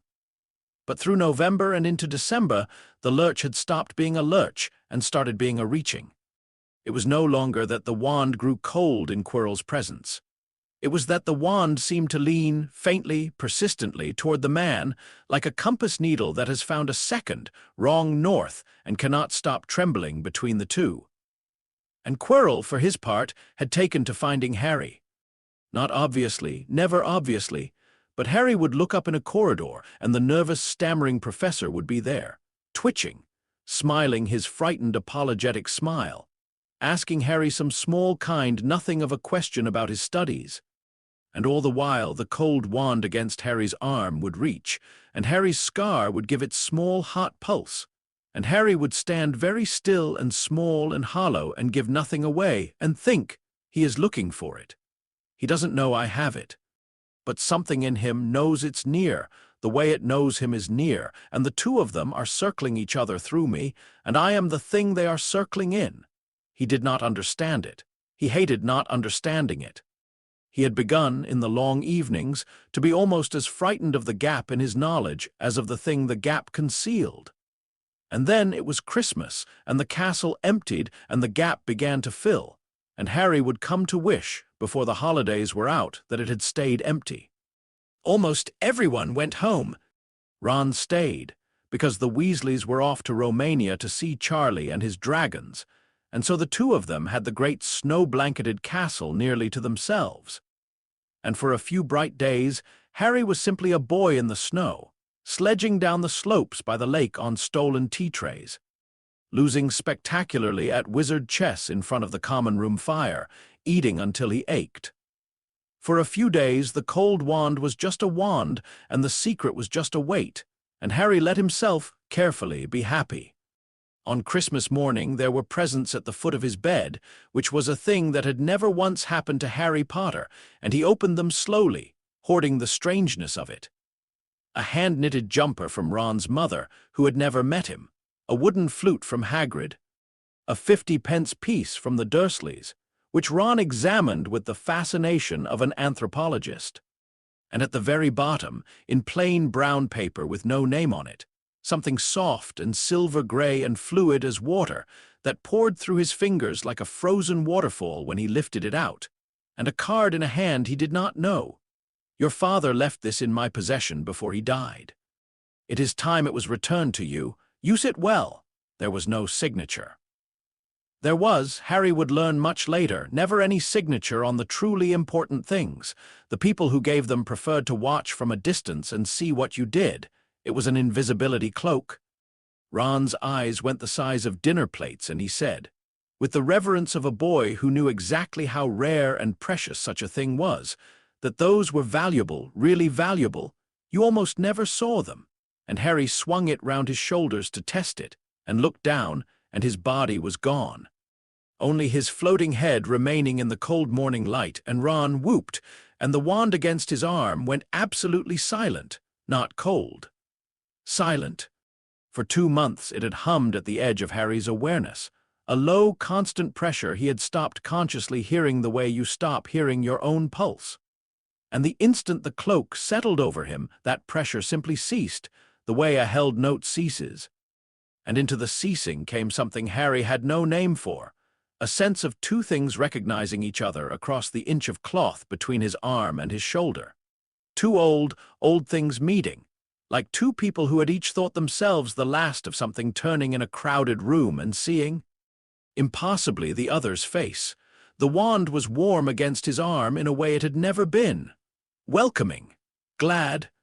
And Harry stood under the silver cloak with his body gone and his head floating in the air and Ron laughing, and felt the cold creep up his spine that had nothing to do with the season, because he understood, without understanding, that the thing his father had left him and the thing Ollivander could not burn were not strangers to each other, that they were, in some way he could not yet see, family. He found the letter that night. It had been there all along.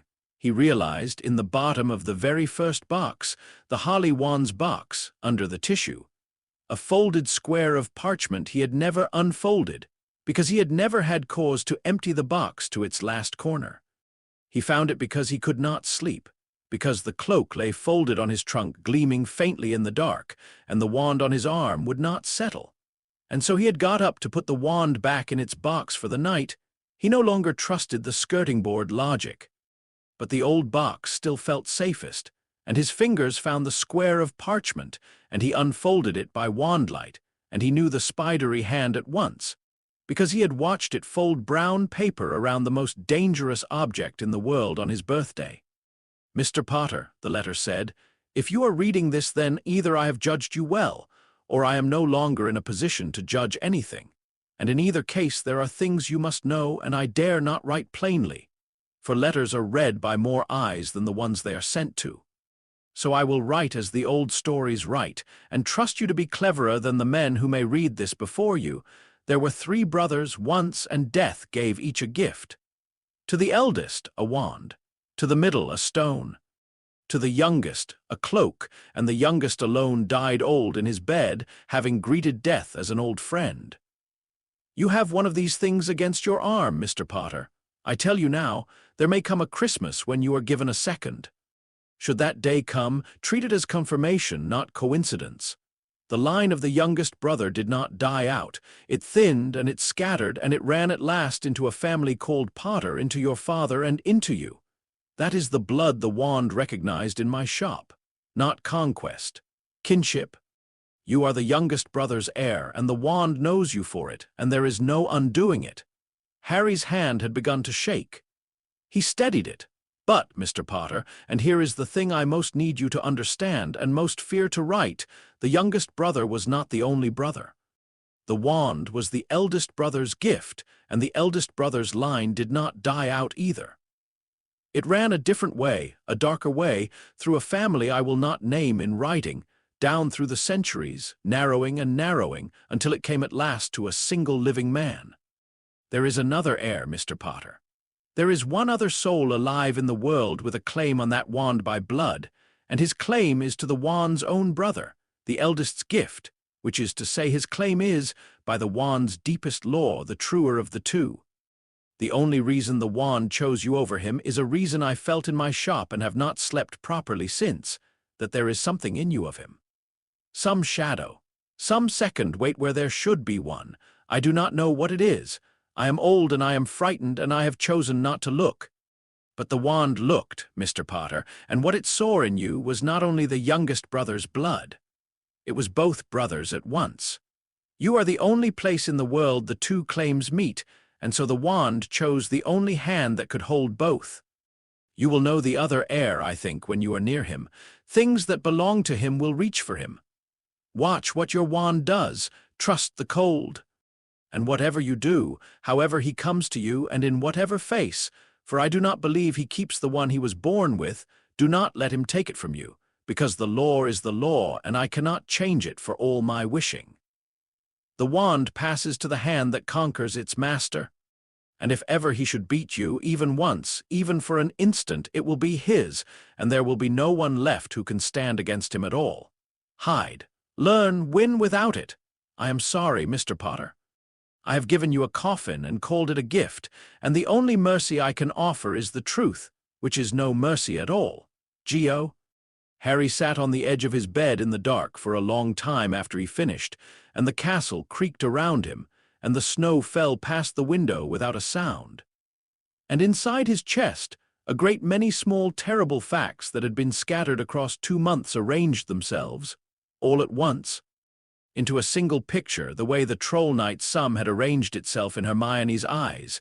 Things that belong to him will reach for him. The wand leaning toward Quirrell like a compass to a second north. Watch what your wand does. The cold, the reaching, in whatever face, for I do not believe he keeps the one he was born with. The scar that burned when Quirrell turned his way.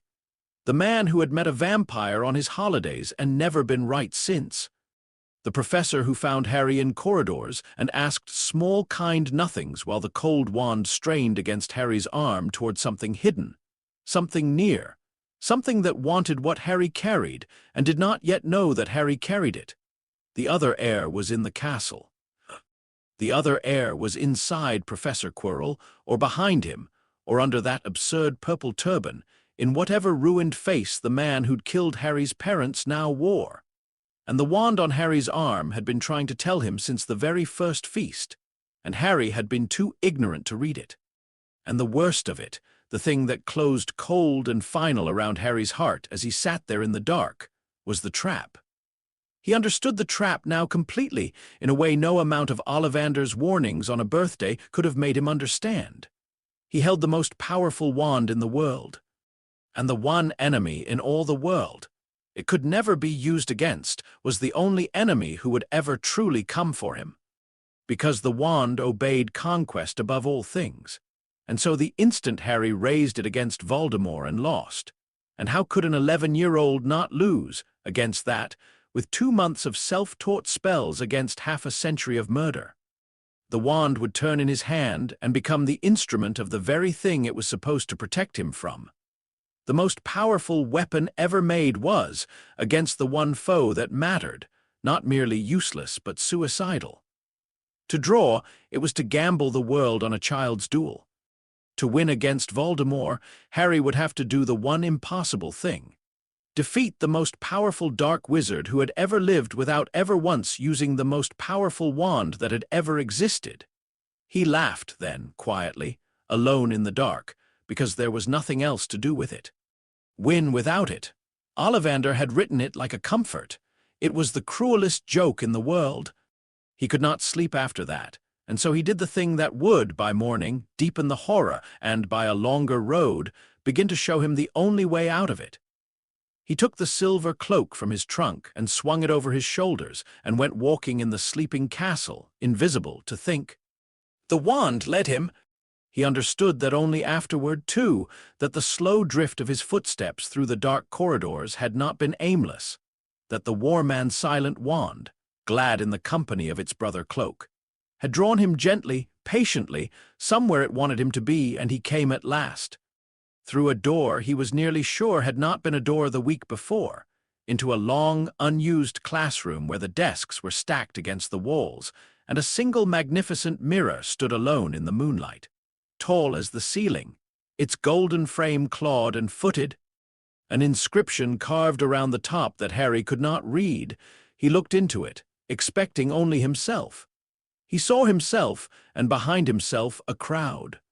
He saw a tall man with untidy black hair and a kind, tired face, and a woman with dark red hair and green eyes, his eyes, and a great many others behind them, all with the same nose, the same set of the shoulders, going back and back, more people than the mirror could hold. All of them looking at Harry with a love so total and so undefended that his throat closed and his eyes burned, and he had to grip the frame to stay standing. His family, his dead family, alive in the glass, reaching for him. And then he saw the other thing, the small thing, the thing that broke him more completely than all the rest, and he did not understand for a moment why, until he did. And then he sat down hard on the cold floor and put his face in his hands. The boy in the mirror, the Harry in the glass, surrounded by his family, was standing easily, both arms loose at his sides, smiling, and his left hand was not touching his left forearm. There was no cold thing strapped beneath the mirror boy's sleeve. There was no weight, no leash, no beacon, no coffin called a gift. The deepest wish of Harry's heart, the mirror told him without mercy and without lie, was not power, and was not even, only, his family. It was to be a boy who could stand in front of people he loved with his arms loose at his sides and nothing hidden against his skin. The mirror showed him the one thing he wanted most in all the world, and it was to put the wand down. Back again, Harry. Harry's heart nearly stopped. Albus Dumbledore was sitting against the wall in the dark, where there had been no one, his silver beard luminous in the moonlight, his blue eyes, for once, not on Harry at all, but on the mirror with an expression Harry could not read. Sir, I didn't see you," Harry managed. Strange how near-sighted being invisible can make one. Dumbledore smiled faintly. "You have, I see, discovered the delights of the Mirror of Erised." He rose, joints creaking, and came to stand beside Harry before the glass. "It shows us nothing more or less than the deepest, most desperate desire of our hearts. The happiest man alive would look into this mirror and see only himself exactly as he is. That, Harry, should tell you something, both about the mirror and about happiness." The old eyes turned to him at last, and they were gentle, and they were terribly knowing.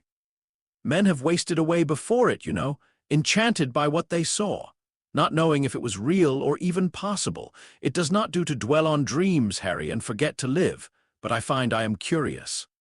And here the gentleness sharpened, just slightly, just enough, into the awake old thing behind the curtain. "You did not, I think, look long at your family. You looked longer at something else. Something," he paused and chose the word with great care, "that you wished was not there." His gaze dropped, for the briefest fraction of a second, to Harry's left arm and rose again. "How unusual in one so young to stand before the mirror of all desire and find that what you want most is for something to be gone." The silence stretched. Harry's whole body screamed at him to confess. The old man knew. The old man had all but said he knew, and he was kind. He was so kind. And Ollivanders' vanished letter said trust no one, and Dumbledore's own voice on a dark path had said they do not get lighter for the hiding. And for one swaying instant, Harry stood on the very edge of telling Albus Dumbledore everything, of laying the cold wand in those long, wise hands and letting the weight go, and then he thought of the trap. He thought, the wand passes to the hand that conquers its master. He thought, this is the most powerful wizard alive, and if I gave it to him and he wanted to keep it, all he would have to do is beat me, which would take him no effort at all. He thought, Ollivander said no one, not a teacher, not the great and good who would be the death of you with their helping. And he thought, last and coldest, I do not know what he would do with it. I do not know if even he could hold it and stay himself. No one ever has. So Harry looked up at Albus Dumbledore with his arms loose at his sides and nothing hidden in his face, the Privet Drive smile, perfected now past anything Privet Drive had ever required, and he said, I think I just wanted to see them, sir. My parents. That's all. And he watched the lie land, and he watched the old man choose, visibly, kindly, not to press it. And that, somehow, was the most frightening thing of the whole frightening night, that Dumbledore knew Harry was lying and let him, and filed it away behind the half-moon spectacles with a patience that could outweigh mountains. Of course, Dumbledore said softly, of course you did. He laid a light hand on Harry's shoulder just for a moment. The mirror will be moved to a new home tomorrow, Harry, and I must ask you not to go looking for it. Some things are safer not dwelt upon. And his eyes said, I know exactly which thing you are not dwelling upon, and I am letting you not dwell upon it, for now, because I have not yet decided what you are. And then he was gone, and Harry was alone with the mirror and the moonlight and the deepest wish of his heart, which he could not have and would not have, perhaps, ever. He did not sleep at all that night. The close call came 3 days later, and it came, as these things do, in the most ordinary moment. Harry was crossing the empty entrance hall after breakfast when Quirrell came down the marble stairs, and the wand reached, and the scar burned, the usual horror, the mapped and managed horror, except that this time, as the professor drew level, he stopped. He had never stopped before. He stood there in the cold, echoing hall, twitching, that frightened smile fixed on his face, and his pale, watery eyes went slowly down Harry's body and stopped on Harry's left arm where the sleeve lay flat over the cold wand, and stayed there. And the smile on Quirrell's face did not change, but something behind it did.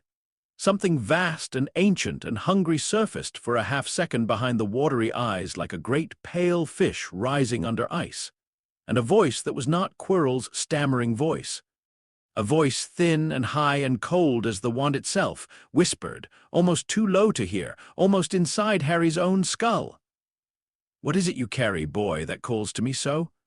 And Harry, 11 years old, hollow to the bone, drilled by a long summer and a longer autumn, looked up into the rising thing behind Quirrell's eyes with his arms loose at his sides, and gave it nothing, not a flicker, not a tremor. Made his face the blank, careful, smiling nothing of a boy who hadn't the faintest idea what was being asked of him, and said, in a small, ordinary voice, Sorry, Professor, did you say something? The pale fish sank. The watery eyes lost their focus. Quirrell blinked and stammered, nothing, Peapotter, nothing at all, off you go, and fled up the stairs with his turban quivering. And Harry stood alone in the entrance hall with his heart slamming against his ribs, and the cold wand pressed against his arm, and understood that he had just looked the thing that killed his parents in the eye, across an inch of stolen flesh, and that it had felt the wand and wanted the wand, and did not yet know it was Harry who held it, but it was looking now. It was awake, and it was looking, and the only thing standing between Lord Voldemort and the most powerful wand in the world was an 11-year-old boy's refusal to flinch. And the one weapon that boy held, the one weapon that might have ended it, was the very weapon he could never, ever, on pain of handing over everything, afford to draw. Harry walked up to the common room very slowly and very calmly and sat down by the cold morning fire and thought it through to its end, the way he was learning to think everything through to its end. He could not run. There was nowhere a wand like this could be run to. He could not hide it from Voldemort forever. The thing in Quirrell could feel it now, and feeling would become finding. He could not give it away. He could not destroy it. And he could not use it against the only enemy who mattered, because to use it and lose was to lose the world, and to use it and win was a thing no 11-year-old had any right to imagine. Which left, when everything that could not be done had been struck off the list, exactly one thing, and it was the impossible thing, the thing Ollivander had written as a comfort, and Harry now understood as the only door in a sealed room. He was going to have to defeat Lord Voldemort. And he was going to have to do it without ever drawing the most powerful wand in the world. He looked into the dead gray ashes of the fire, where a single ember still glowed, the last of the night before, and he did not feel brave, and he did not feel ready, and he was 11 and alone, and the cleverest thing he had ever decided was that he could trust no one with the truth. "All right," Harry said very quietly to the ember and to the wand, and to the cold dawning certainty that the duel he could not win was coming for him whether he was ready or not. "All right. Then I'd better get good at winning without you." The ember went out. And somewhere far below, beneath a trapdoor, behind a great three-headed dog the whole school had been forbidden to find, the thing Voldemort had really come for, the thing that would give him back a body, and the strength to simply take what the wand would never freely give, waited in the dark, getting closer every single day. The end of everything began, as the worst things at Hogwarts so often did, with Hagrid being unable to keep his mouth shut.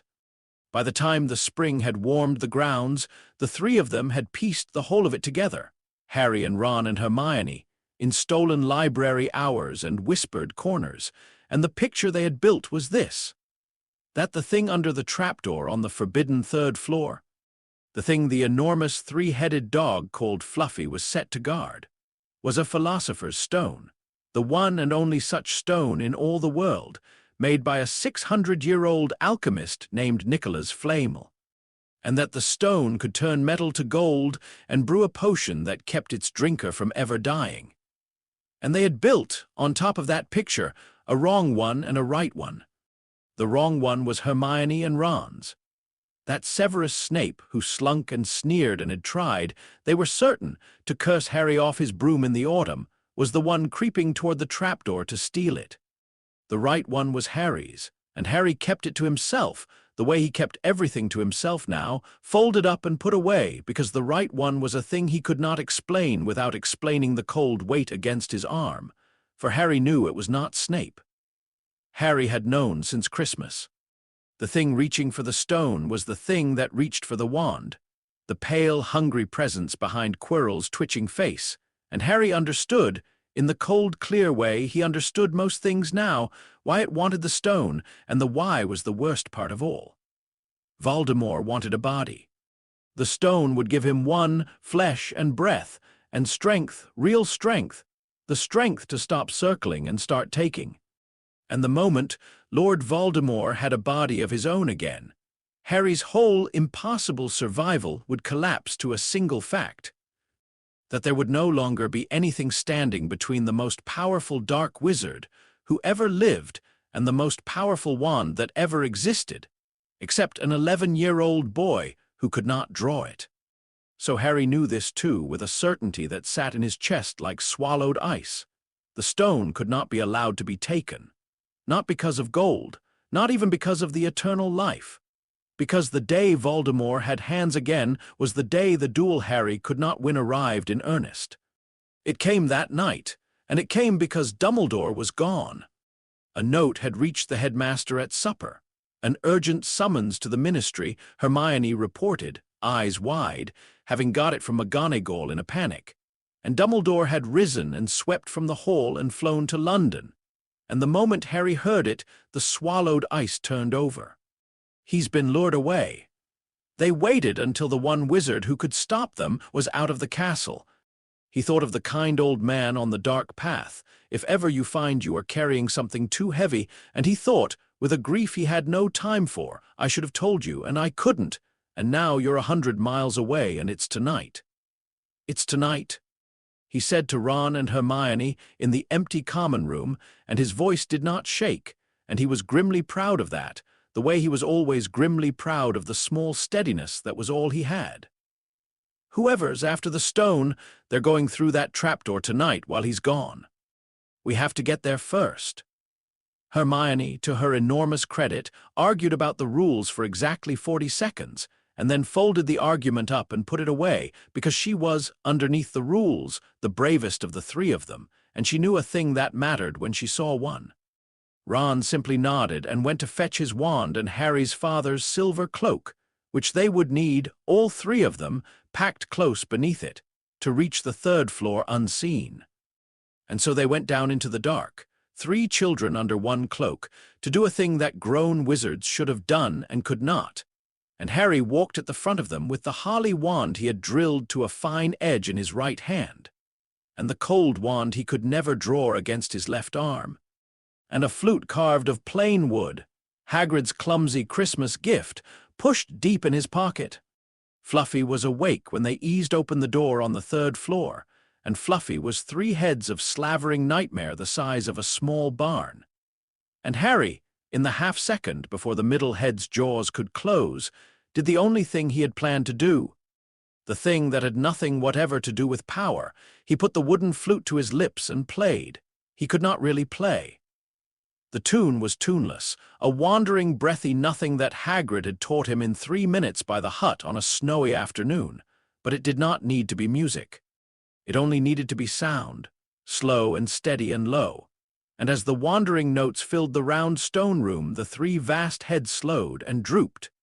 And one by one the 6 terrible eyes slid closed, and the monster sank down onto its paws and began, hugely, to snore, and Harry kept playing.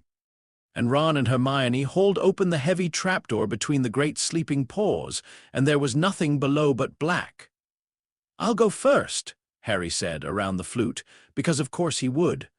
He sat on the edge with his legs over the dark, and the cold wand against his arm gave a small, deep shudder, colder than it had been all year, and Harry understood that the thing it feared was down there and went anyway and let go. He fell and landed soft. He landed soft because what he landed on was alive. They all did, Ron and Hermione tumbling down after him into the dark, and for a moment the softness was a relief, until the tendrils began gently to move, curling round Harry's ankles and Ron's chest and Hermione's wrists, snaking and tightening with a slow, patient strength, and Hermione gasped. "Devil's snare! It's Devil's snare! Stop moving, both of you, it'll only grip tighter if you struggle." Ron was struggling. Ron was struggling with everything he had, which was, in the case of Devil's snare, precisely the wrong thing. And the tendrils whipped round his throat, and in that moment, in the dark, with his best friend choking and the plant winding round his own chest like a slow green fist, Harry felt the cold wand against his arm wake, felt the old terrible eagerness surge up to meet his fear, felt the wand offer the way it always offered. Let me, I will turn this whole room to ash and we will walk out over the cinders, only let me." And it would have worked. He could have burned the Devil's snare to nothing in a heartbeat, and saved Ron and saved them all. And he would have lit the whole forbidden chamber with white fire that Albus Dumbledore would have felt in London, and announced to the thing waiting below exactly what was coming down the trapdoor to meet it. So Harry did not let it. He took the surge and clamped it down, hard, the way he had clamped it down over a troll, throwing the whole weight of a year's grim discipline onto the fire of it. And he forced the cold wand silent against his arm, and he turned in the dark, choking, to the one person in that pit who could actually solve this, and he gasped the only word that mattered. "Hermione!" And Hermione, who could not throw a tap or fly a broom or win a single duel, but who had read every book in the library twice, said, "Devil's snare hates fire. It hates fire and light, but I haven't got any wood. Oh, I'm a witch, I don't need wood." And she pointed her wand into the dark and said, in a voice that shook only a little, "Lumos Solemn." And a blast of bright, warm sunlight roared out of her wand tip, and the plant recoiled from it with a hiss like 1,000 snakes, shrinking and writhing and letting go, and the 3 of them dropped through onto cold stone, free. Harry lay there in the sudden dark, breathing, with the cold wand sullen and silent against his arm, and Hermione panting beside him, and he thought, that is how you do it, not with the strongest thing in the world, with the right thing in the right hand at the right moment. He had drilled the holly wand for half a year, and the most important spell of the whole night had been cast by a girl with a library card, and Harry found, lying there in the dark, that this did not wound his pride at all. It was the most hopeful thing that had happened to him in months. The next room was full of light and sound. a high, bright chamber where the air glittered with hundreds of tiny flying things, beating and wheeling under a vaulted ceiling, and a heavy wooden door at the far end that would not open to any spell Hermione knew. Locked tight, with no keyhole that a wand could reach. Not flying things, flying keys, hundreds of them, jewel-bright, darting on tiny feathered wings, and 3 broomsticks hovering by the wall, and Harry understood the puzzle at once. The key that fit the door was up there in the glittering swarm, and the only way to it was through the air. And the air, Harry thought, with something that was almost a smile, was the one place in all the world he had let himself be openly, unguardedly good. He had never told them why. He had joined no Quidditch team, despite a talent the flying instructor had openly mourned the loss of. He had given some mumbled excuse and let it lie. The truth, which he could tell no one, was that flying was the one excellence that did not pour through the cold wand and come out 100 times the size and a beacon to his enemies. Flying was just a boy in the wind and a sense of balance no wand could amplify or betray. The air was the one place Harry Potter was allowed to be himself. Ugh! So he kicked off from the stone floor and rose into the wheeling cloud of keys, and for 30 seconds he was not a boy with a secret strapped to his arm. He was only fast and certain and free, weaving through the glittering swarm after the one key that flew clumsily. A bright old key with a bent wing, and he caught it out of the air with a snatch of his hand and dived and unlocked the door. And that was a victory too, and it had nothing to do with any wand at all. The chamber beyond was dark and vast and waiting, and when Hermione's lumos woke the room to light, Harry's breath stopped because they were standing at the edge of an enormous chessboard, and across it, ranked in silent stone, towered the black and white pieces of a wizard's chess set. Each one as tall as a horseman, each one carved with a face that turned slowly to look at the 3 small living things that had dared to step onto the board. "We have to play our way across," Ron said. His voice had changed. Harry looked at his friend and saw that something in Ron, the loud, joking, easily wounded boy who had set a feather on fire in charms, had gone very still and very focused, the way Harry's own mind went still in the worst moments.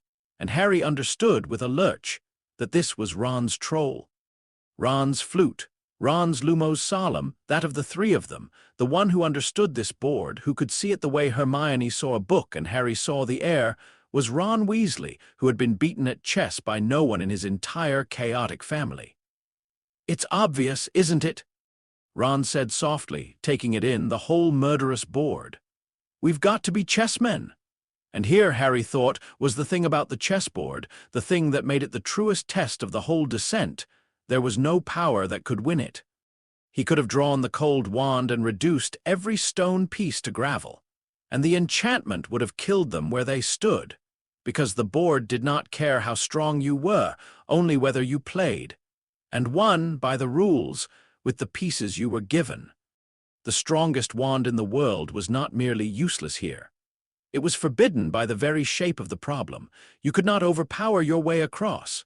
You could only outthink it, sacrifice by sacrifice, and the only mind in the room that could was Ron's. So they let Ron command them. Harry took the place of a bishop, Hermione, a castle.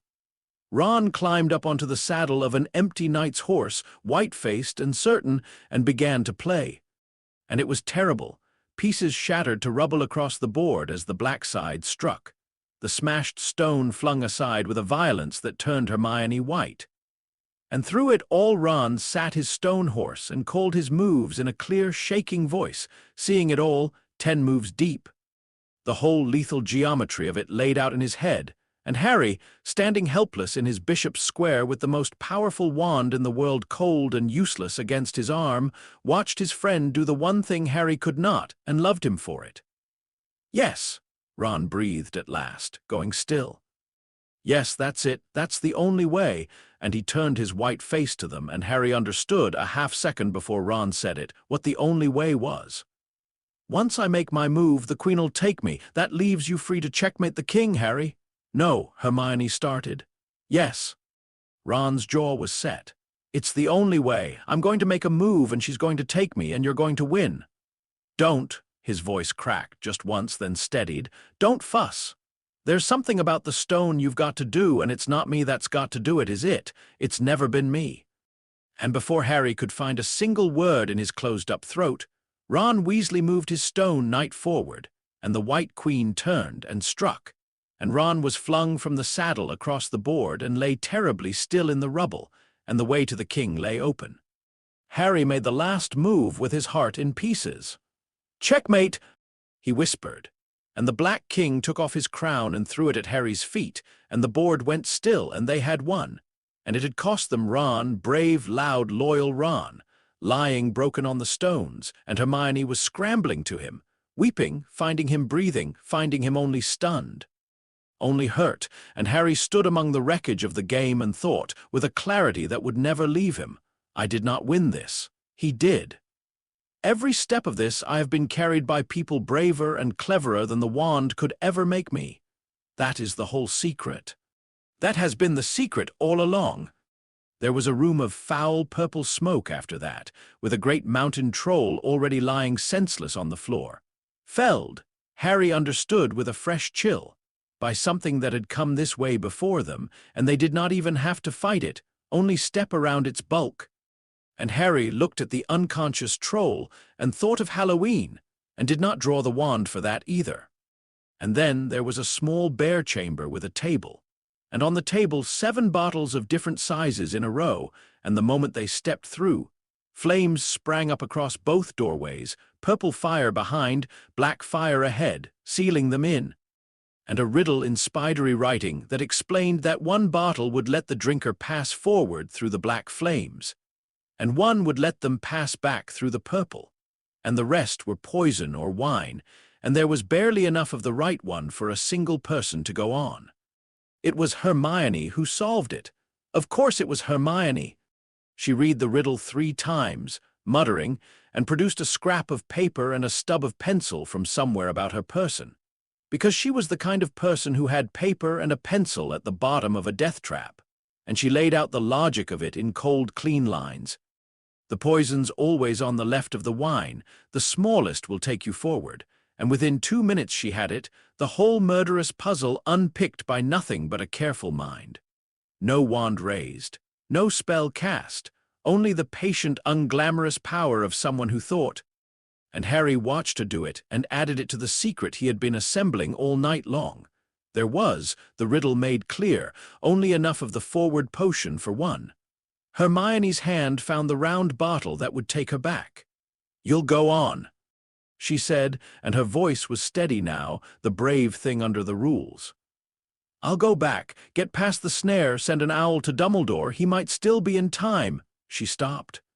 She looked at Harry, and for one moment the narrow, recalculating expression came back into her eyes, the Troll Knight expression, the sum that had never quite come right, and she looked at his left arm and then at his face, and Harry saw her decide again not to ask. "Harry, be careful." And then, fierce and sudden, fighting tears. "You're a great wizard, you know."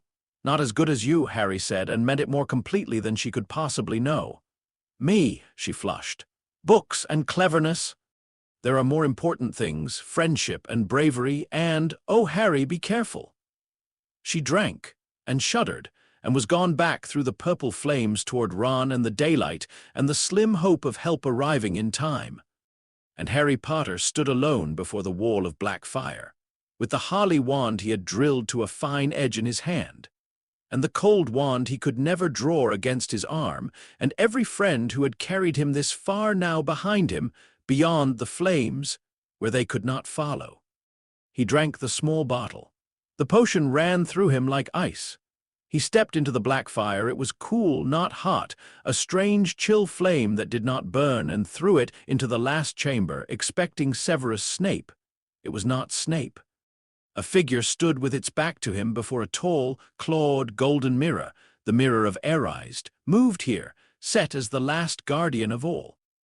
And as the black flames sank behind Harry and sealed the only door, the figure turned, and it was Professor Quirrell, but Quirrell unwound, Quirrell unmasked.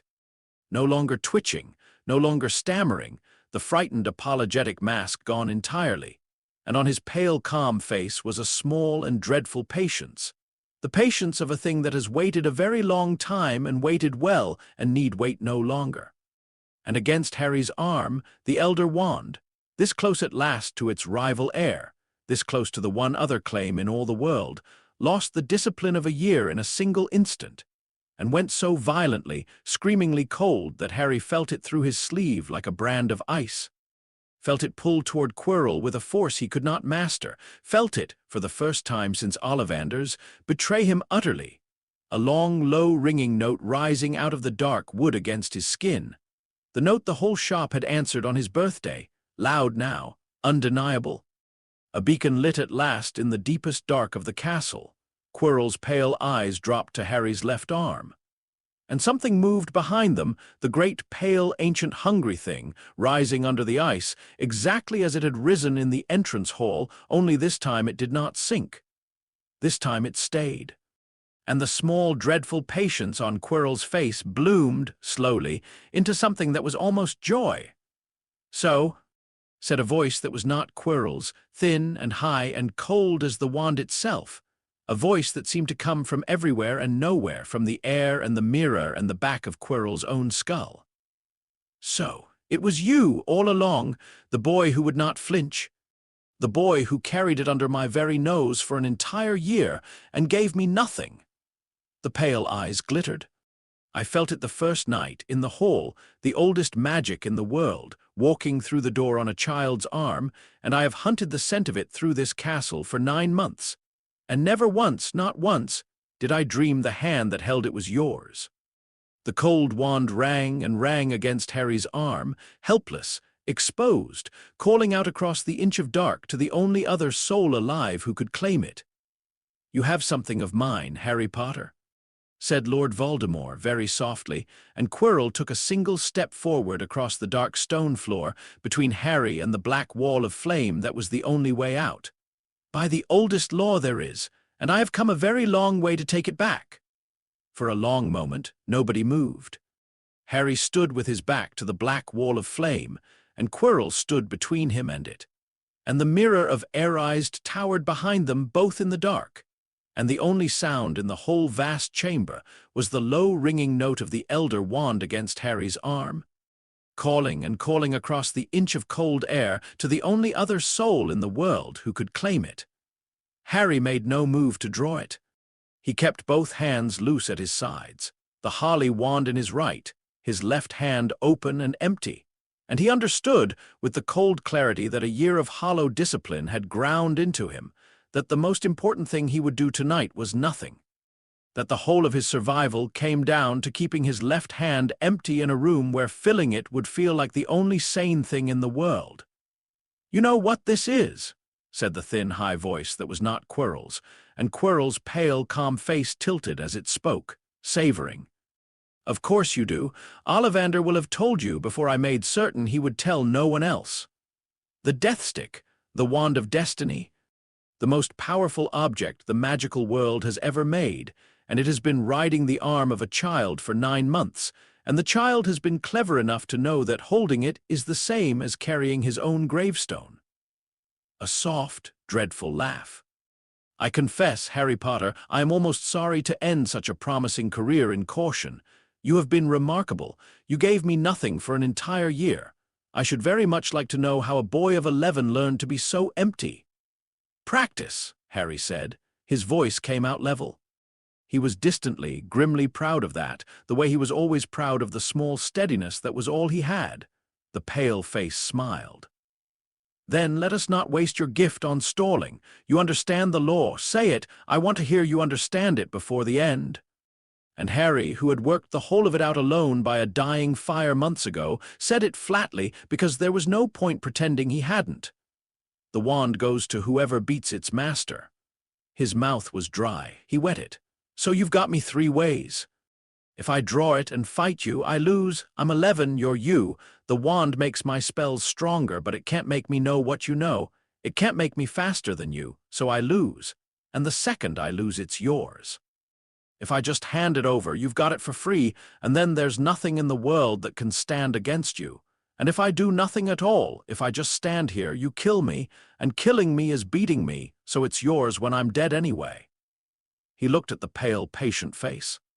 "Every road ends with you holding it. That's the trap. You built it so there's no way out." "Yes," breathed Lord Voldemort with something almost like love. "Yes, you do understand. How rare in one so young to see the board so clearly and know that he has already lost." The voice softened, coaxing now, terrible and gentle. "So be sensible, Harry. Be as clever at the end as you have been all year. 3 of those roads end in your death.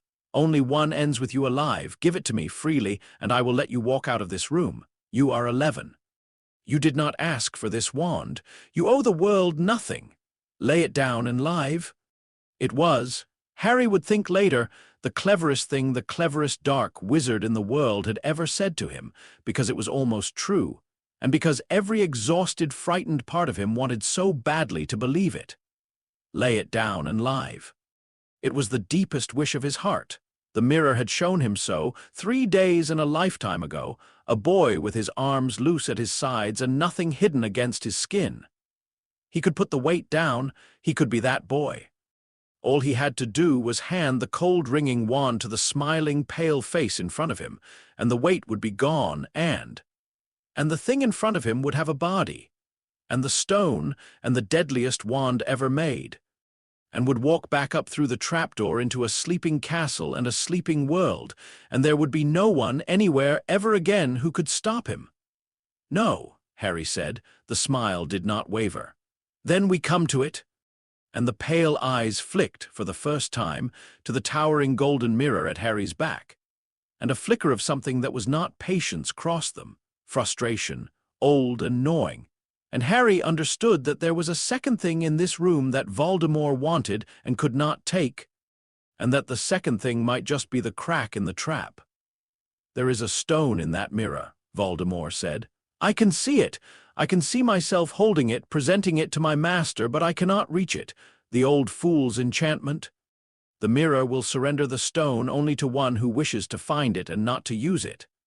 The voice curdled with contempt. "Sentiment, always his sentiment. But it serves me now, Harry Potter, because you are exactly the sort of fool his enchantment was made for.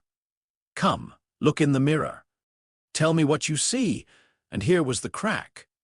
Harry felt it open in the dark, narrow and impossible and real. Voldemort needed him. Not the wand he could take by killing, but the stone, the body, the future. All of it was locked in a mirror that would not open for Voldemort's wanting and might, just might, open for Harry's. Which meant that for as long as the stone mattered to Voldemort, Harry was, for a few more breaths, worth more alive than dead.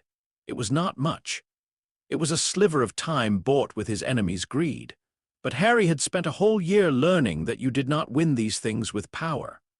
You won them with the right thing in the right hand at the right moment, Hermione's sunlight, Ron's sacrifice, the flute, the air. You won them by understanding the board more clearly than the man who built it. And the man who built this board had made one mistake, the same mistake everyone made about Harry Potter. He had assumed that a boy who held the most powerful wand in the world must, in his heart, want power. Harry walked to the mirror. He could feel Quirrell's eyes on his back, and the cold wand ringing against his arm, and he stood before the tall golden glass, and he looked. And he did the hardest thing of all, which was to want the right thing with his whole heart, while a monster watched his face for the truth.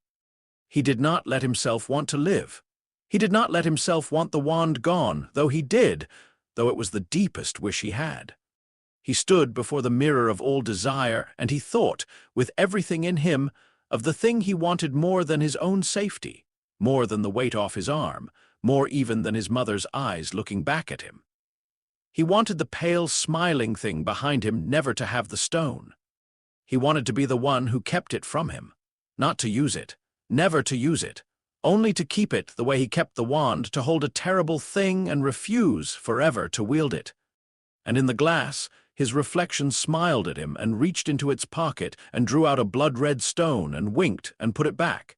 And Harry felt, in the same instant, a sudden heavy weight drop into his own real pocket against his hip.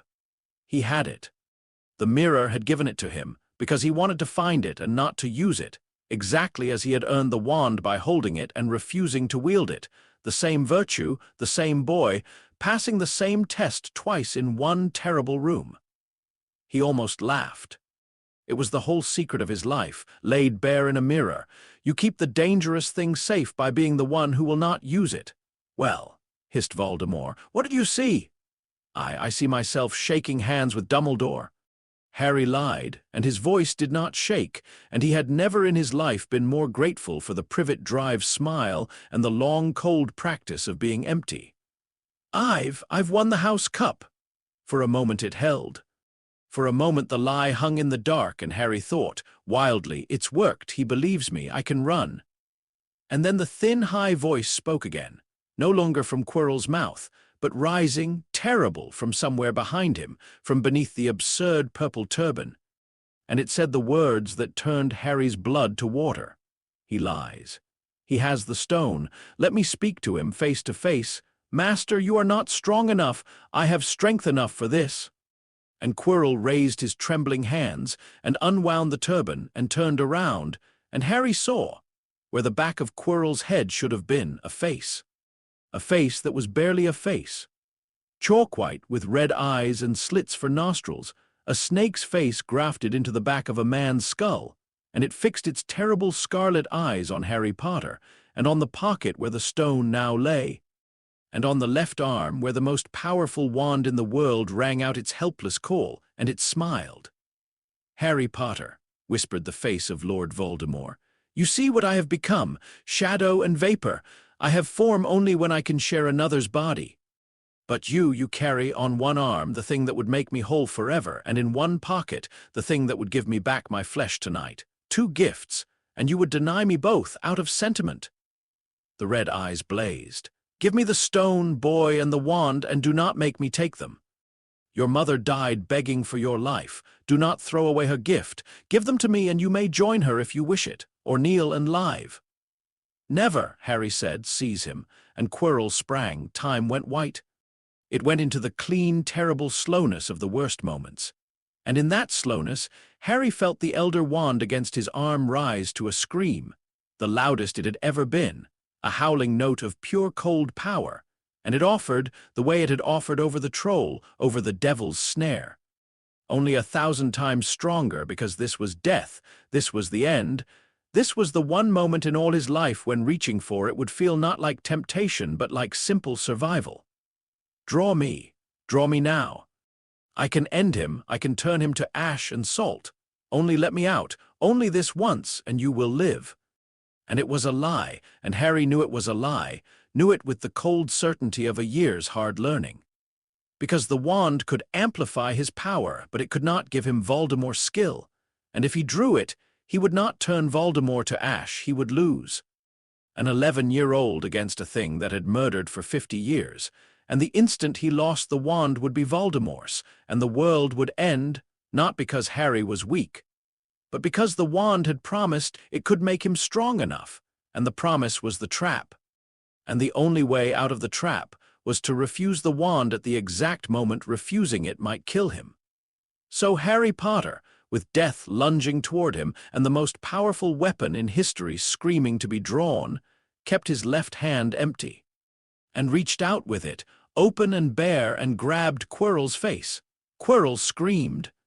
Beneath Harry's fingers the man's skin blistered and cracked and went white-hot, and Quirrell reared back shrieking. And where Harry had touched him the flesh was crumbling, flaking away like burnt paper, and Harry understood, dimly, through his own dawning agony, that he had not done this. No wand had done this. Something older had done this. Something that had been done to him 11 years ago in a house in Godric's Hollow by a woman who had stepped in front of a killing curse and refused to move. The oldest magic, the weakest-looking magic, the one kind of protection that no wand could grant, and no stone could buy, and no Dark Lord could ever understand, because he had spent his whole long, murderous life proving he did not believe in it. Love. Harry's mother's love, living in his skin, burning Lord Voldemort out of the world at a touch. Kill him? shrieked the voice of Voldemort, and Quirrell flung himself at Harry again, hands outstretched for his throat, and Harry seized his wrist, both bare hands now, holding on through pain that whited out the whole world. And Quirrell's arm blackened and crumbled under his grip, and the man fell, screaming, burning, coming apart. Harry held on, with the Elder Wand still ringing useless and unspent against his arm, drawn, in the end, for nothing. Offered everything and given nothing. Harry Potter defeated Lord Voldemort's body with his 2 empty hands and the love of a dead woman, and never once, in the whole of it, raised a wand at all. And then a great black shape tore itself up out of the ruin of Quirrell's collapsing body, a thing of shadow and vapor with 2 red eyes, and rose, screaming, and turned its hate on Harry, and flung itself straight at him, through him. And there was a moment of pain so vast and strange that Harry could not afterward describe it. A moment when the black thing passed through him, and the Elder Wand against his arm did not call out to it at all. It recognized it. That was the thing Harry would never forget and never understand. The thing that lay coiled at the bottom of everything like the marble that had forgotten it was a marble. As the spirit of Voldemort tore through him, the Elder Wand against his arm and the thin scar on his forehead woke together, in the same instant, with the same cold light. As if for one impossible heartbeat the wand could not tell where the fleeing thing ended and the boy holding it began. As if the reason the deadliest wand in the world had chosen Harry Potter over its truer heir was not only the youngest brother's blood after all, but some second thing that lived inside Harry, some shadow, some splinter of the very soul now screaming out of him toward the ceiling. 2 souls where there should be one. Ollivanders' words in the dark of the shop on his birthday. The wand had known. The wand had always known. Then the black thing was gone, fleeing up and out through the stone of the castle into the night, and the pain in Harry's scar flared once, white-hot, and the whole world tipped sideways. And Harry Potter fell down into the dark with his left hand still empty and the most powerful wand in the world still sheathed against his arm, and he had won, and he did not feel as though he had won anything at all. He woke in white. The hospital wing was full of soft light and the smell of clean linen, and there was an absurd quantity of sweets piled on the table beside his bed, more than the trolley which had carried, more than 2 boys could eat in a week, and sitting in a chair beside him. Twinkling gently over his half-moon spectacles, his long fingers steepled, his beard a silver river in the morning sun, was Albus Dumbledore. "Sir," Harry croaked. His first thought, ridiculously, was relief. His second thought, hard on its heels, was the wand, and his hand flew to his left arm and found it there, cold and quiet and his, and he let out a breath he did not know he'd been holding. "It is still yours," Dumbledore said quietly, and Harry went very still, because there it was at last, said plainly between them, the thing that had hung unspoken in every kind question on every dark path all year. The old man's blue eyes held his, and there was nothing comfortable in them now, no twinkle, only the still old awake thing, regarding him with a gravity that an 11-year-old should never have had to bear. "I will not insult either of us by pretending I do not know what you carry, Harry. I have known, or guessed, since the first night of term, when I felt something walk through the doors of my great hall that should not exist outside of legend. It took me rather longer to believe it could be riding the arm of a boy. You hid it extraordinarily well. You hid it from me, which I assure you is no small thing." A pause. "You hid it because Garrick Ollivander told you to tell no one, and Garrick Ollivander, in this as in so much else, was wiser than the great and the good, including me."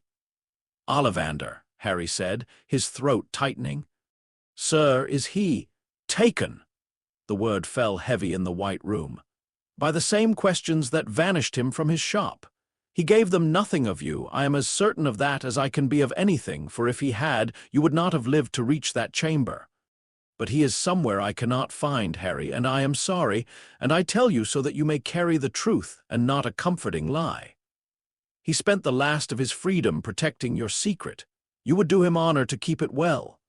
Harry looked down at his hands, the hands that had burned a man to ash, that had never drawn the wand, and found he could not speak.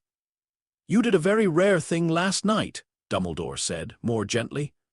"You held the most powerful wand ever made in the deadliest hour of your life, with your death lunging at your throat, and you did not draw it. Do you know, Harry, how many wizards in the long history of that wand could have done such a thing? I will tell you. None. Not one.